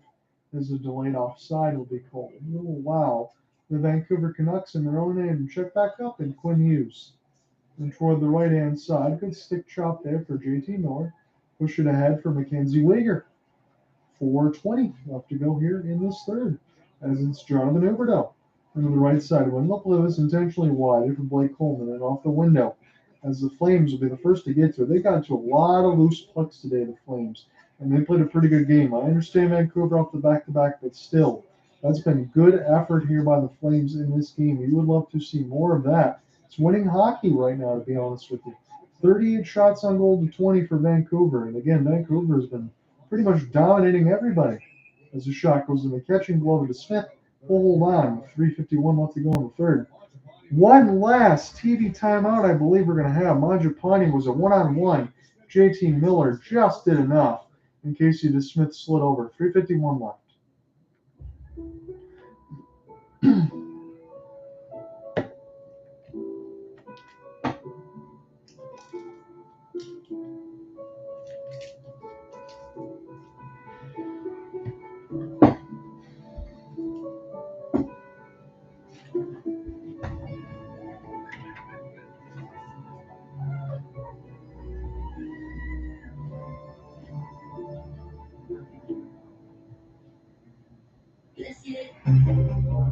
There's never been a better time to get away with a great deal on the Hyundai you've always wanted. Plus America's best warranty and for 3 years complimentary maintenance. It's your turn. All right, guys, I'm back. I just had to step away for a moment in the middle of this commercial break. And get away. Get 0% APR for What's going on, Sean? How are you doing? We got 3:51 left to go in this contest between the Flames and the Vancouver Canucks. An all-Canadian matchup. Again, Vancouver playing off the back-to-back for a 12-3-1 in the year. They're the best team in the West, but Calgary, they're trying to win 4 out of the last 6 and go 4-1-1, improve to 6-8-2. Vancouver would fall to 12-4-1 with the loss. No refunds during Mercury retrograde. Fine. Get approved or get $50 on offers with the. So Elias Pettersson opened the scoring for Vancouver on the power play, his 8th from Miller and Hughes. Hughes already has 21 assists on that side. So his point streak continues. Mackenzie Weegar, Dylan Dubé, Noah Hannafin, Jonathan Huberdeau. 4 unanswered for the Flames before Niels Höglander got his shot tipped off the deflection from Tyler Myers and into the cage past Jacob Markstrom. So 3:50 left to go here in this third. Elias Pettersson's still going to go ahead and take this draw. Be an opportunity for Blake Coleman to do it again. His second opportunity after the centerman gets kicked out of the draw. 3:45 now left to go in the third as Nils Juleson will watch this one go back down. Noah Hannafin trying to get this out of his own end as Mikael Backlund, the captaincy for Calgary, will rush this one down. Long shot gets brushed aside by the left pad of Casey DeSmith, and this will be iced against Vancouver as they'll flip this all the way back down the ice.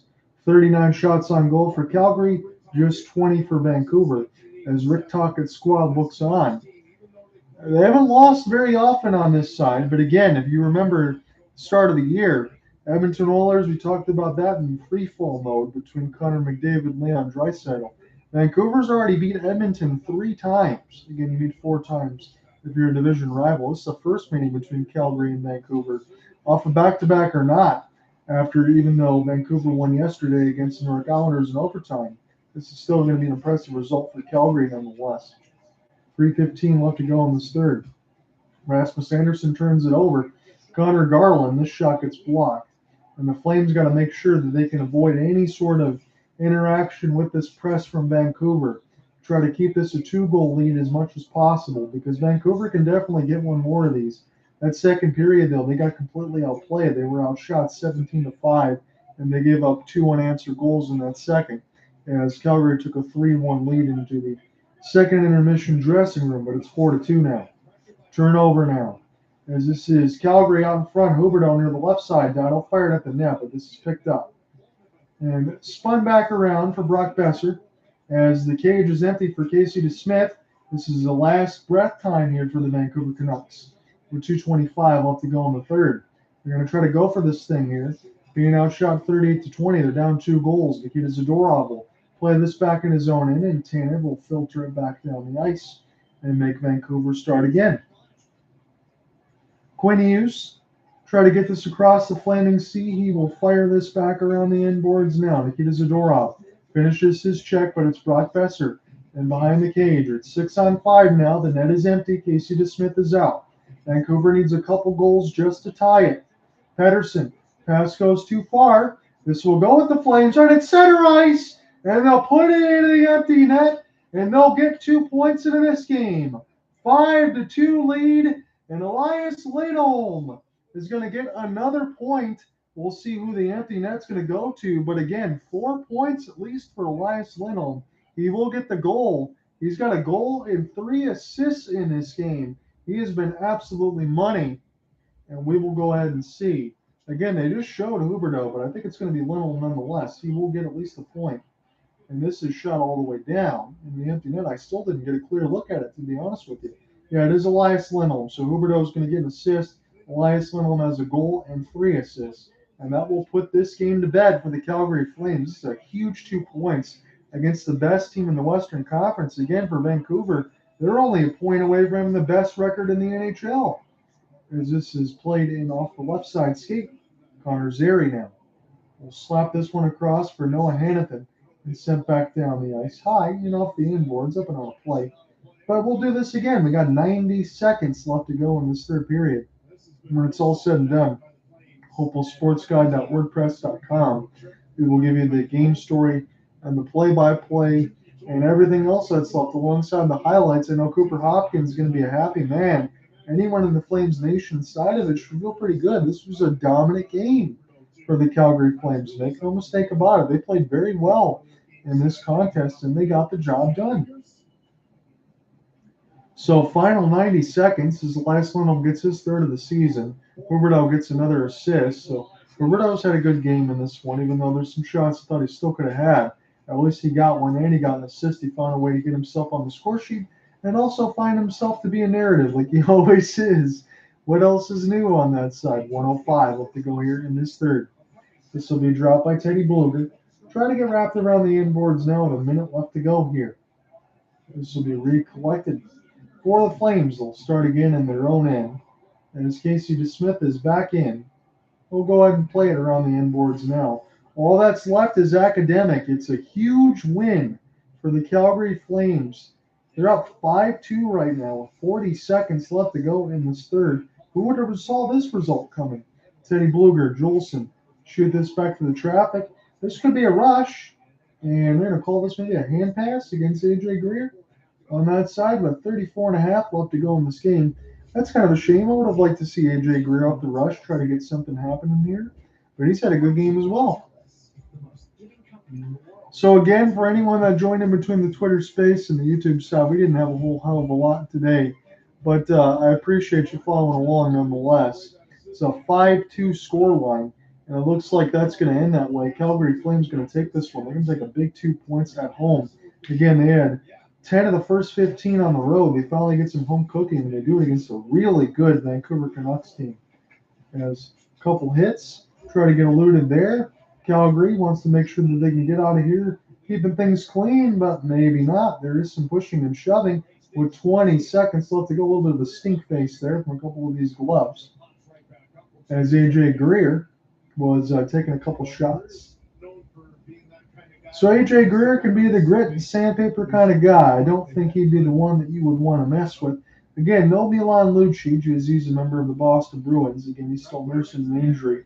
He's not going to be back until a little bit later in the year. But A.J. Greer is not somebody that you want to mess with. You want to be able to bring some of that on the fourth line side. So we get another stoppage here. About 20 seconds left to go in the third. Kind of a wry half smile there for Rick Tocchet.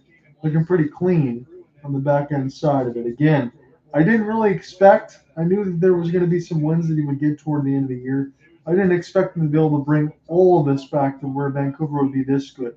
Again, Cooper and I talked about this a lot, where there was so much personnel, and there was a ton of good players here for Vancouver. And you got Thacher Demko, you got Boeser, you got Elias Pettersson, you got Kuzmenko, JT Miller, Anthony Beauvillier, tons of good players. You got one of the best defensemen in the world in Quinn Hughes. So you knew there's talent, but for them to be as good as they are, that's really impressive. They've been able to outscore teams. You kind of think of the Edmonton Oilers, but actually having goaltending and a little bit of defense. That's why I think they are the best team in Canada right now. The Calgary Flames are the blasty jerseys that goes out and bring the good luck, and I hope that they continue to wear these more because I absolutely love those, to be honest with you. Every time I get a chance to talk about that, I always make that mention.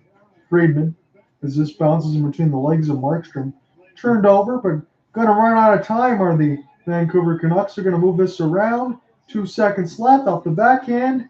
Couple saves for Markstrom, and that ends the game. It's a 5-2 victory for the Calgary Flames as they knock off the hottest team in the Western Conference in the first divisional matchup of the year. Your final score, the Calgary Flames take this one 5-2. That is a hell of a win. As far as the next week's side, I think, again, as I said, my ESPN Plus is going to end in about 20 minutes on that side. So for next week, there might just be some local assignments unless I get some talking to from Cooper Hopkins and you want to get something together before Thanksgiving. I might try to wait a week to see if I can get maybe $25-30 off of everything else. But if not, you will see me for a couple assignments next week locally. And then by the following week, when we get back to normal after the American Thanksgiving, we'll be all set as far as doing these games normally and getting back on ESPN Plus. So that's it for me. I got assignments on the Saturday and Sunday side. At least I know for sure for Saturday with one of the broadcasts for the Waterford Sharks and Kilcasca Battlers. So I'll catch you guys next week. Peace, everybody. Again, final score, 5-2 Flames. They get the win over the Canucks, and I will have the game story up in a little bit. Peace.